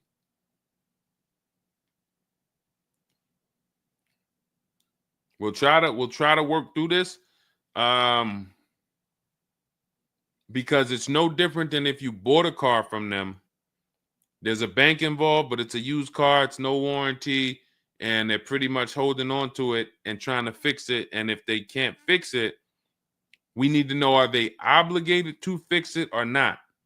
If there's nothing in writing saying, hey, you have this time where you can bring it back and we'll fix it, then that's gonna be that's gonna be hell for you. So we really don't want that. So, but I can't tell you how to approach this without knowing what is in writing. And again, when you get my book, not you, I'm just gonna try to help you through, but I'm talking to you. That's why we have step 6 is paperwork. Because when you're sitting there looking at a bunch of paperwork and they're telling you to sign it, okay, sign this now. All right, this is your motor vehicle stuff. This is your okay, do you want this? What is important and what's not? What is important and what's not important? Out of all of this stuff, there may be 1-2 words on here that I need to know. I need to look at that buyer's order, and I need every used car, every single used car. I need to know what the warranty is when I drive off. Is it as is? That means when I drive off, it's on you. If the axle falls out on the highway 5 miles from here, you just signed an as-is deal. Buyer beware, it's on you. Is it 30 days, 1,000 miles? Who's going to do the work? Is it from the manufacturer? Is it from this dealership? Where can I go and use this at? You got to come back here. Do I have to go? Is this a nationwide warranty? I need to know what is covered on this paperwork so that I don't end up in a situation that we're trying to get out of right now. The warranty is through portfolio protection.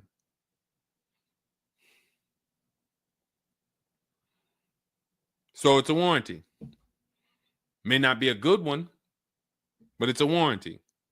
So if there's a warranty, that means they're obligated to fix it. And if they're taking too long to fix it, and I have a payment, did they put you in a loaner car? Are you driving now? What are you driving now? If I bought a car with a warranty and then it had problems, I dropped it back off to the dealership and they had it for 2 weeks, and I have payments I'm still making on it, I just got it and it's in the shop, I'm not going to let that car stay in the shop more than 30 days with no car. I'm in a loaner. Okay, so you got to just chill out. You got to just chill out. Hopefully the loaner is as nice as the car you got. And if the car and if that's the case, then you just chill out. It's not a mainstream program you're in. It's like a black market program. That's the best way I could describe it. These companies that lease used cars, it's a black market kind of behind. It's not a mainstream thing. That's why all of these companies are small or like very little known name companies. They could go out of business. Nobody knew. Who the heck were they? Nobody knew. portfolio such and such went out of business. I never even heard of them. Who are they? Because they operate in the black market back there. So the general manager refused to pay the $4,300 for the corrosion on an important part. Again, what's your payment on the car? I just want to, I think this is a valuable lesson. They've had my van since from June 19th. Oh, they've had the van for that long? And you've been in the loaner?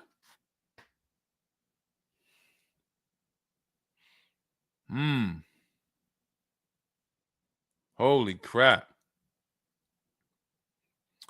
All right, what do I do from you? What's your payment on the car?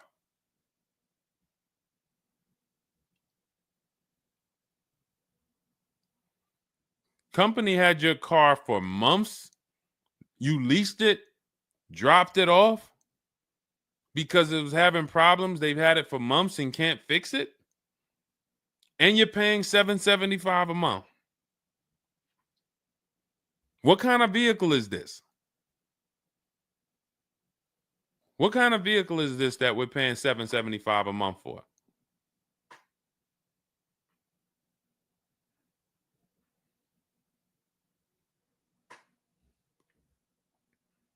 I just want to give you some time to type. I mean, I like to try to give you, I like to try to give you a like, what would I do in this situation? And then you have to realize that you can never put yourself in this situation again. Pacifica, a Chrysler Pacifica. It's just getting worse and worse. $775. Do you know what you could be driving for $775? See, the used car leases. Why the used car leases? They don't even make financial. It's not even like a huge financial win. If you'd have told me I'm driving a Chrysler Pacifica and it's $300 a month, $250 a month, then I'd said, okay, well, maybe they're giving you a stupid deal. But I could show you 5 cars for $775 a month that are $80,000 and $90,000 cars, brand new cars. I'm sorry, for $775 a month, I can show you $775, $60,000 cars, $55,000 to $65,000 cars, no money down. I also traded in a Buick and they gave me $2,000 for that. Listen, dear. All right. They want to keep you in the car. God, how can you get out of this car? Oh man. And just so you know, some situations you can't get out of. So it's not like there's always a way out. There are some situations. That's why the reason why I want you to have my book, 7 Steps, Cars from Home, 5-star rated, Google it. The reason why is because you're not going to, once you sign that paperwork, it's not as easy as you've been taught to just get out of it. If it's a bad deal, if it's an overpayment, you go switch your car, it doesn't mean you got out of that deal. You just got out of that car. You rolled over the negative equity to this deal. Car deals are like, once you sign them, the damage is done. And then it's about, all right, what's the best way to get out where I lose the least amount of money on this deal? But I'm going to lose. Negative equity, it's going to be there. So it's much better to arm yourself beforehand than to say, all right, I'm in this situation now. How do I get out of it? Because some situations can't be gotten out of.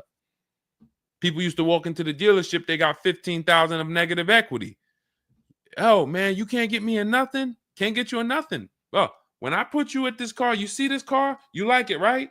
Yeah, man, I like that. All right, I got you the $450 a month on that car. That's a good payment. Absolutely, man. Come on, I'll take that right now. Okay, now let's bring your $14,000 of negative equity over. Yet $450 a month. That goes up to now $700 a month. Oh man, shoot, man, yeah, nah, that I can't even afford that. But hey, here's the bad part. Even if you could afford it, the bank's not going to approve it. So it doesn't matter if you could afford it because the bank's not going to approve it. So you cannot get out of that car. So that's why you arm yourself now. That's why I'm telling you, before you need a car, before you go sign the paperwork, make sure that you are armed with the right information. So now, if in this particular case, and you have a cosigner, you put a cosigner on here, told us to wait 6 months, and then we can switch owner names and info. Every time I think this can't get worse, you make another comment, and it just gets worse and worse. They called me in yesterday to pick it up, and the same problems were present.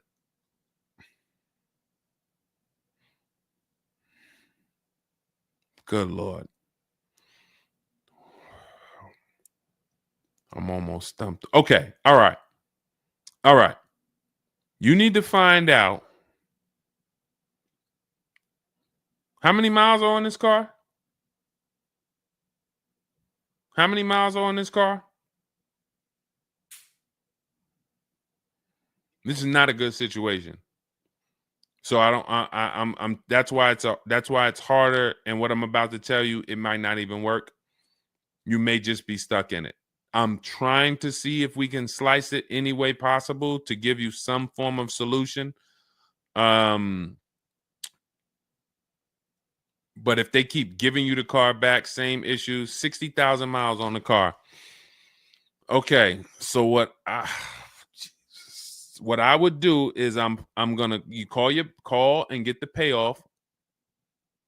It's gonna be low. I mean, it's gonna be high.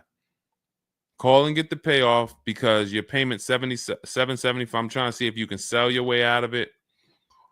Can you do a lemon law on a used car?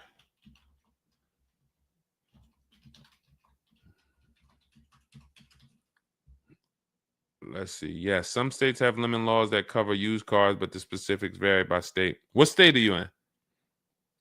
If they can't fix the same issue, but it's an aftermarket warranty.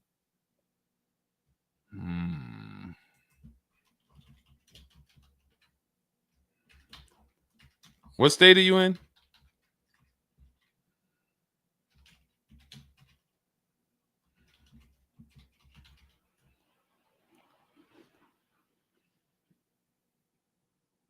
Maryland. Let me see. On a used car, Maryland. In Maryland, the lemon law primarily focuses on new cars or lease cars. Nope, that's not going to work.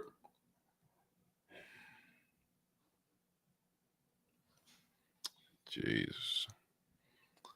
I'm gonna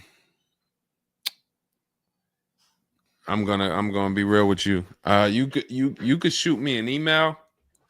I don't know if you can get out of this. You know, a contract is binding. You signed a contract. And let me tell you this. I don't know if you can get out of this without losing. You could just stop paying the car, have a repo on your credit. A lot of people will do that. I'm going to drop this car off, take your car back, voluntary repo, credits tore up. Not a good solution. It's going to cripple you from moving forward with cars. It's going to make it hard for you to get your next car. And then when you get a car, it's going to make that deal is going to be bad. Geez, how long is the lease? So this is just for those of you who are just joining us. We have this young lady got she leased a used car. Don't do this. And again, I'd like you to email me. Maybe I'll think of something that will come up as a solution. But you know, I trust you're gonna learn from this. It sucks. It's a horrible situation, and it's evidence of how bad certain bad structures can be. Because and again, I know some of you who've joined me for a long time, you may be used to, well, Deshone has a solution for everything. Not everything. There's times where you are too buried, and the only thing that will heal the wounds is time. That's the only thing. The deal is done. You have to pay down the deal. And then in a year, 2 years, you might be able you might be able to make a move, but you have to suck it up, bite the bullet, and we might be able to lean on them to get the car fixed. 78 payments. How? You said you leased it. This is a loan then. This isn't a lease then. 78 payments. You're in an 80-month loan on a Chrysler Pacifica paying $775 a month. It's not a lease, that's a loan, and it's 8 years that it's 7 years. 7-year loan.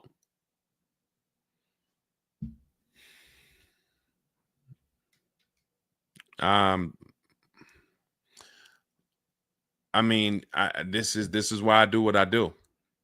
You know, like, I don't want you thinking, okay, maybe you don't sign, maybe you don't make a mistake that is this serious, but this is cars. When I'm breaking down these big numbers and I'm throwing out these big numbers, oh, this is a $4,000 mistake. Oh, if you don't do this, yep, you're looking at about $4,000 or $5,000 you're gonna leave on the table. You take a loan that's too long, yep, you're gonna overpay by probably about $4,000 or $5,000. That might sound like nothing to you, but how I'm telling you based on me being in dealerships and seeing situations where I'm like, you made a lot of mistakes. You combined all the mistakes and you made them. So I'm just Jesus. So you're in an 80-month loan, not a lease, and you have $775 a month to pay. You are. So that means that loan, just to give you an idea of how much you've paid, you've been charged for this car. It's $775 a month times 80 is $62,000. So we're paying $62,000 over 8 years, over almost 8 years, or almost 7 years. Wait, 80 months, not 84. So yeah, almost 7 years for a Chrysler Pacifica. So we can't trade out of it. We can't sell our way out of it. That car is probably worth $20,000 at best. 2021 Chrysler Pacifica, 60,000 miles on it. That car is probably worth $20,000. But they charge you're gonna end up paying $60,000 for it. Jesus.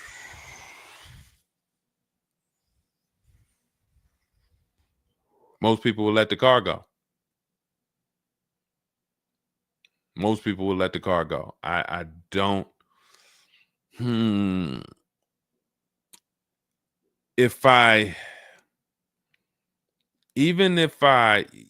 you run your negative equity, that is exactly what it's saying. 62,000. It's exactly what it's saying. $62,400 to be exact, including the $2,000 down payment.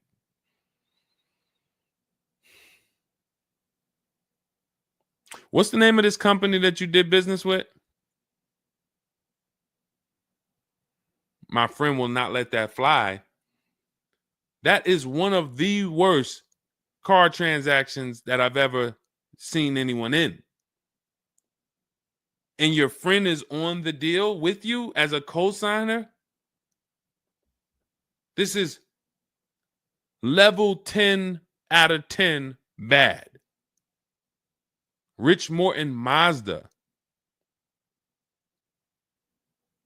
Do you know what your credit score was roundabout when you made this deal? Rich Morton Mazda in Maryland.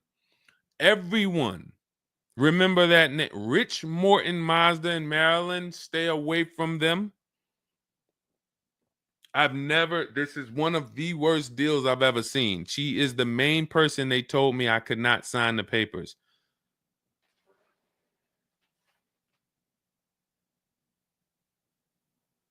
Oh. We wouldn't be friends anymore. Now, here's the truth. Nobody pulled the wool over anybody's eyes. We looked at these numbers. She didn't say to you, wait, these numbers look crazy. I'm not signing them. You're not getting this car. Both of you went in there and signed these deals. So let's I'm not even going to say she's the friend, but nobody's going to say, well, y'all tied me up and held a gun to my head and made me sign those numbers, and y'all didn't even read those numbers to me. So, but, jeez,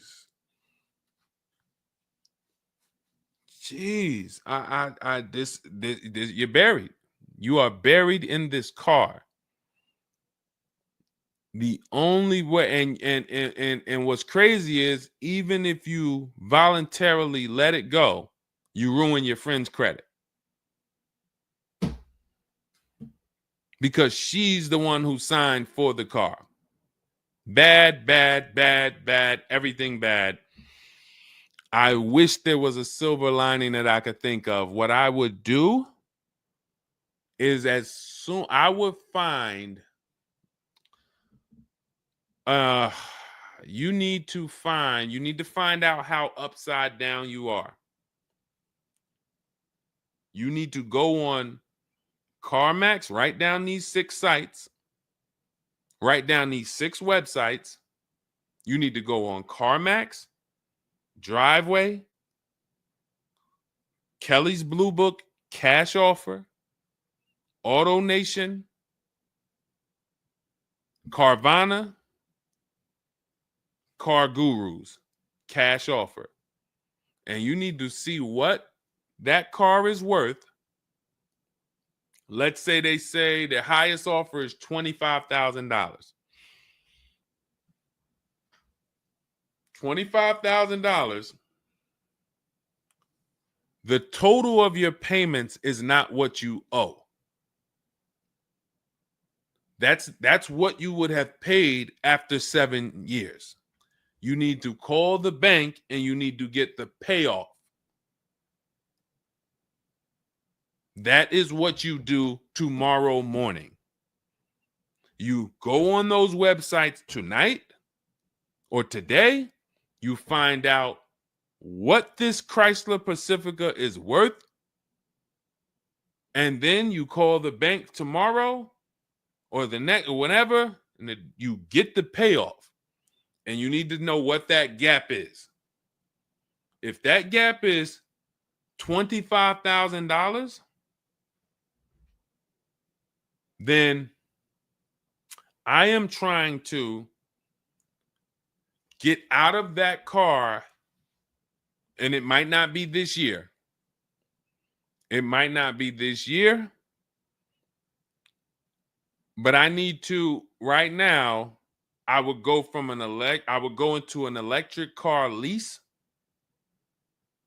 where I could get, like, there are certain electric cars, and if I was shopping them, I would choose a bunch of them that were 50. I mean, I got a couple people who've gotten Like Val, she just got her electric vehicle. Some of these electric vehicles people are saving. This is a 1.16, but even going back to Zafrina's first deal, she got an electric car and she probably got like close to 17 grand off the car. Milligan, I always use Milligan because she got one of the biggest discounts ever using what we use. It's an electric car, but she got, where's Milligan? I got to label these better, Dolan. Remind me I got to label these better because I cannot just cycle through these. Sean got 20 grand off. The reason why you need a car that when you shop your deals, you need like $30,000 off the price of the car. And because right now you're paying a high payment and the car is worth nowhere near what you're paying. So as you pay $775 every month, you're paying it towards an asset that is worth nowhere near what you're paying.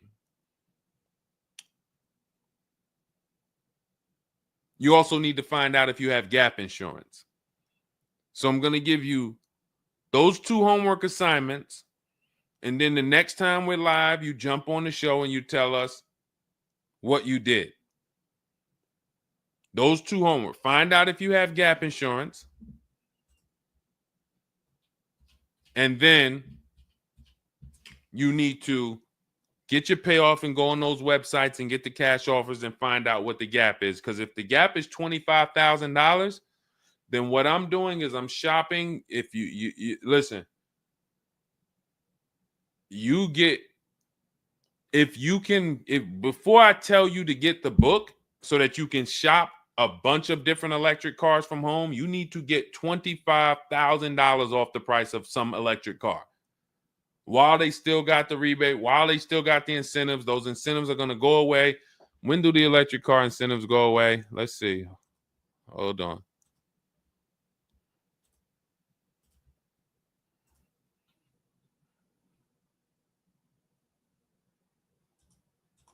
Hold on.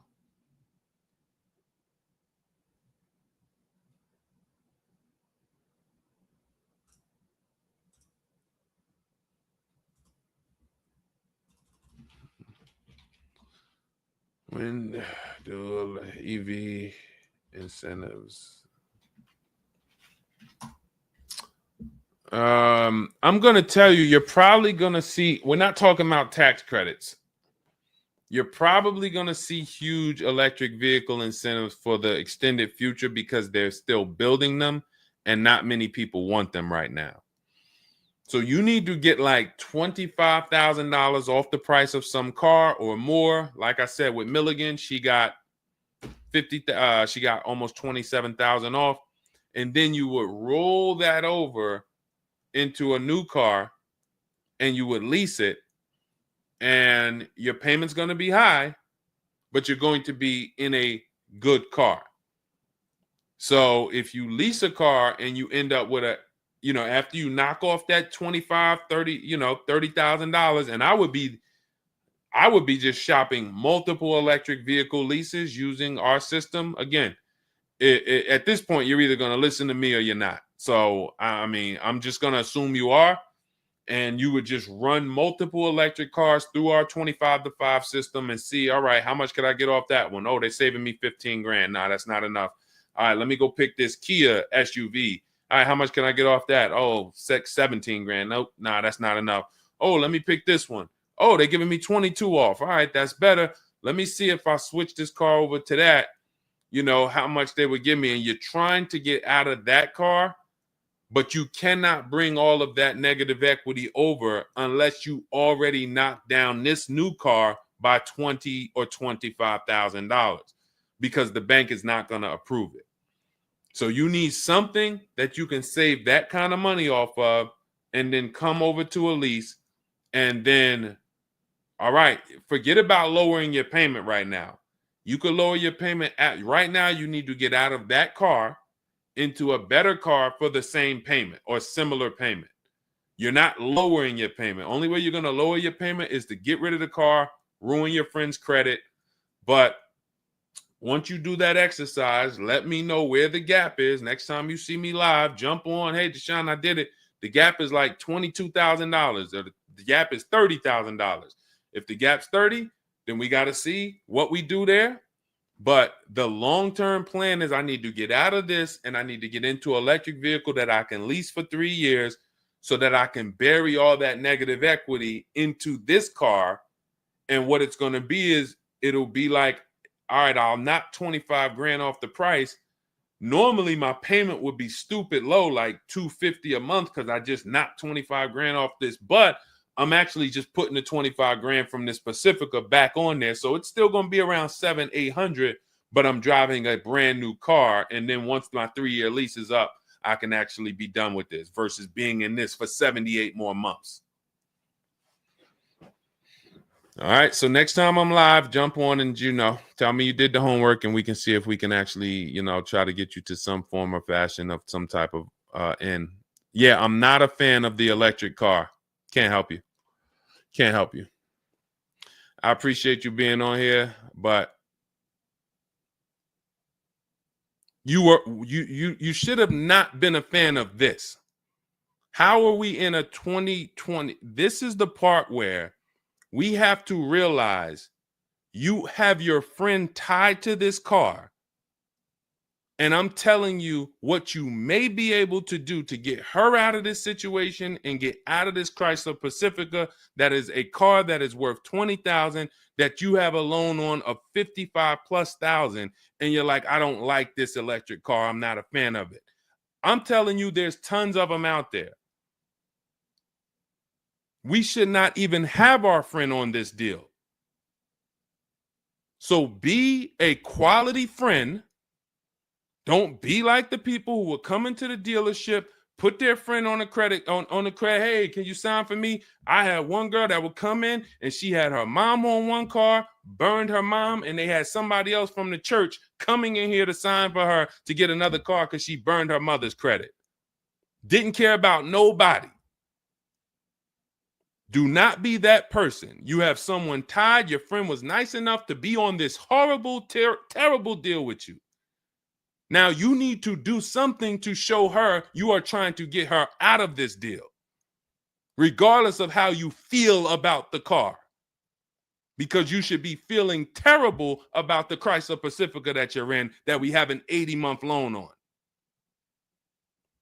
She is the one who put us in this situation and we are trying to go the best route. So how are you in the deal? Does the lease go from the day you got it to the anniversary day? It goes usually 3 years. How are you in the deal? When you're saying your friend is the one that put you in the situation,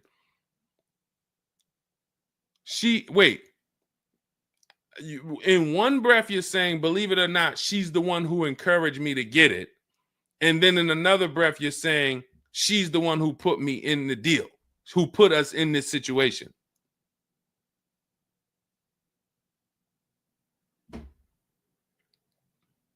I don't care who put you in the situation. It's a horrible situation. So if you want, that is the only solution, and it may not even work. So let me just be clear. Lots of people on the show, they seem to be very interested in your story.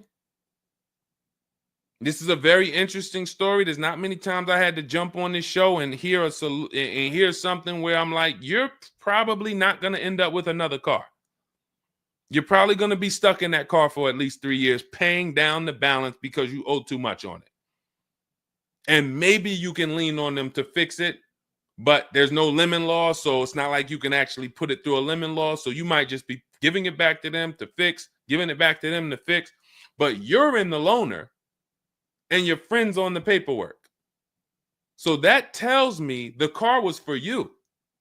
It wasn't for your friend. So your friend signed for the car knowingly, may have encouraged you to get the car. Yeah, girl, I'll do it. Listen, I want to see you win.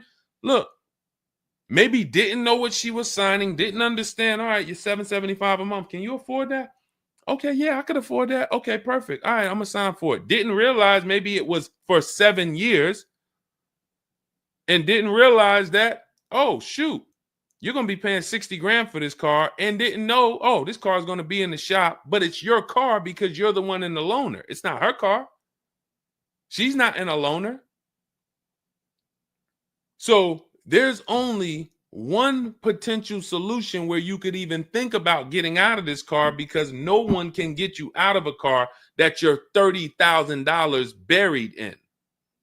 There's no bank. You could have a 900 credit score, never missed a payment in your life. No bank is going to approve taking $30,000 from this Chrysler and putting it onto whatever new car you decide you want. You need to get a huge discount off of some car. There's no car that's going to give you 30,000 off or 25,000 off except an electric vehicle. So if I'm telling you something that may not even work, but it's your only route, that's all you got. You want to come up with something else, repo the car, ruin your friend's credit, I got nothing to do with that. My only job is to try to provide and advise a solution to when people tell me, this is my situation, this is my goal.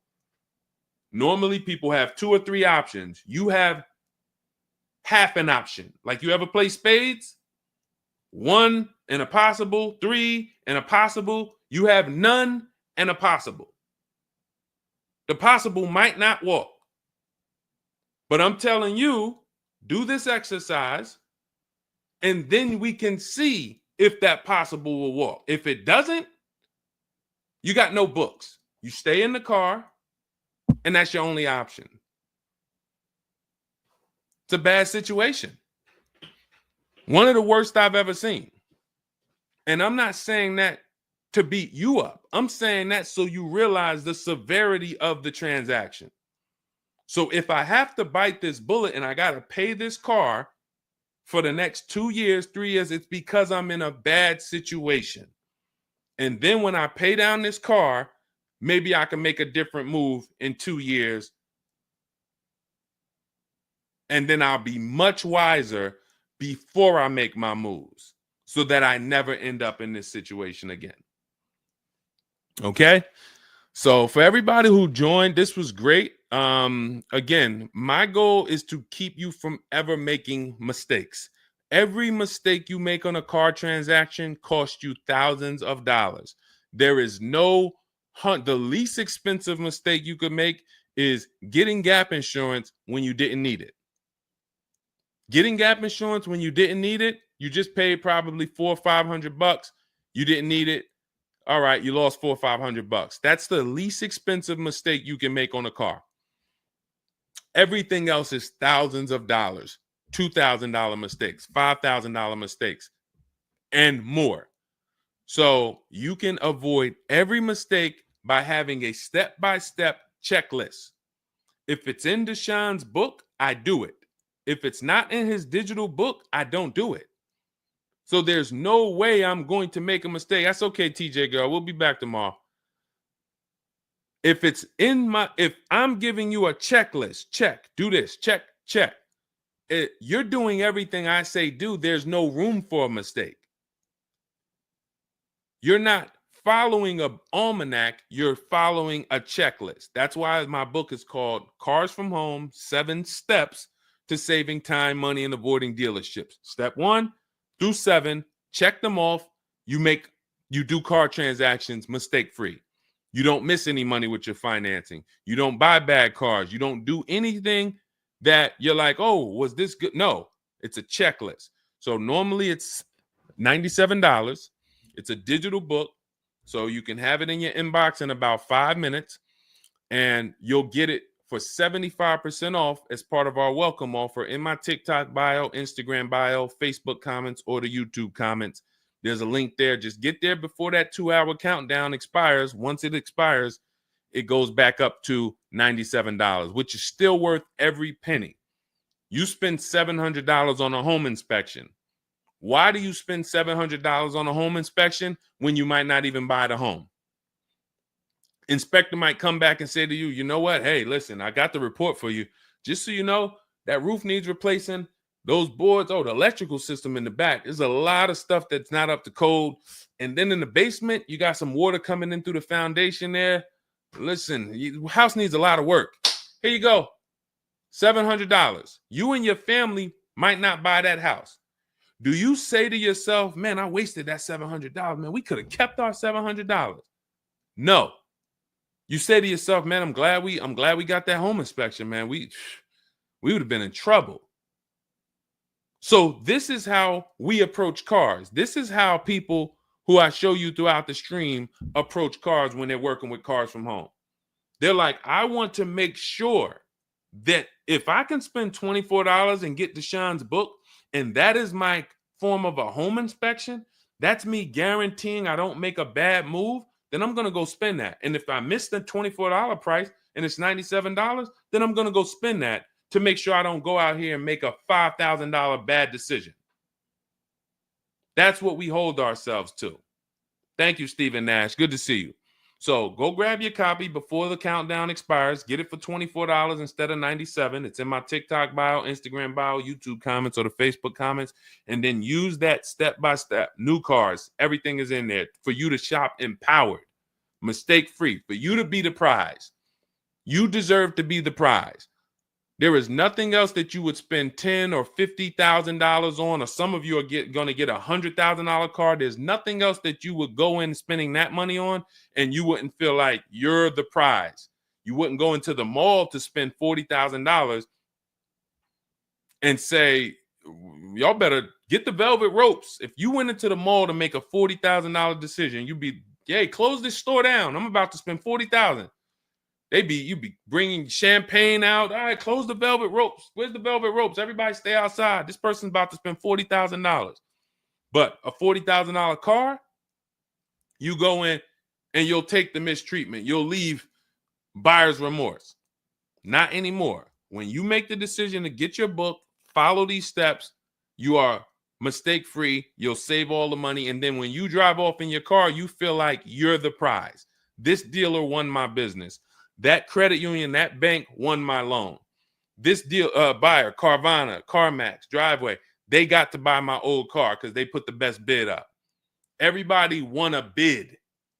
And that's how I know I won, because everybody competed for my business. I didn't beg none of you for anything. That's how we do. So go get your book. And if you want to get started and you're like, Deshone, you know what? Is there anything I can get started for free? Because I'm just getting to know you. I don't really know you yet. Now I want to see, then go grab my free cheat sheets. Dolan will put a link in the comments for you guys. It's Deshone's cheat sheets. It's also in my TikTok bio, my Instagram bio. And you can see what we give to people who want free advice to get you started. But if you're like, no, give me the blueprint. Give me the bang, bang, step-by-step, start to finish. That's my digital book. Go get it. And carry in gifted hands. Please check back in with us. Let me know when you do that exercise how big that gap is between what the Pacifica is worth and what the cash offers will buy, what will pay for it. And then hopefully you can get to some solution. So I appreciate you sharing the story. I appreciate you being forthcoming, and certainly we'll wait to hear from you. Thank you everybody for joining us. We've been on here for almost 2.5 hours. It was a longer show, but I hope you all got a lot out of it. We talked a lot about all different things. Yeah, that's Denzel on the bookshelf. Absolutely. I got a lot of people on the bookshelf. I got Lucille Ball on the bookshelf. I got Miss Harriet Tubman on the bookshelf. Mr. Marcus Garvey. Who knows who that is?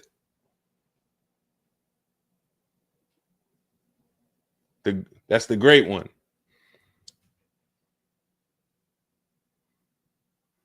Y'all know what it is.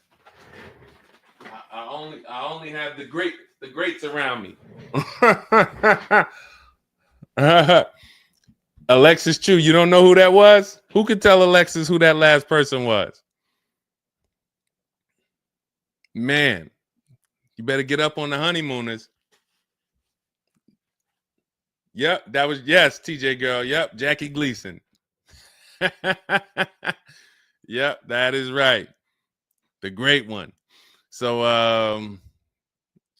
yeah. So yes, so it was a pleasure. We'll be back. We'll be back for another show. When you see us, jump on, get your questions answered. For those of you who have my book, I want to thank you. Shout out to I saw a couple people say they grabbed their book and they were using they were ready to use it. I would get the paperwork through email, never received it. I need your help. I bought 2 brand new cars. I was told I would get the paperwork by email, never received it. So call the dealership. Call it. You bought 2 brand new cars. You said you would get the paperwork by email. You never received it. Call the dealership and, hey, where's my paperwork? Ask for the finance manager. Where's my paperwork? That's what you do. All right. So, all right. I'll let everybody go. I'm tired. I can't even get myself together. This is, I'm going to jump off and we'll be back. We'll be back for another show. Make sure you get your book in my TikTok bio, Instagram bio, the comments, or the Facebook comments or the YouTube comments. And I'll see y'all on another show. All right. God bless you.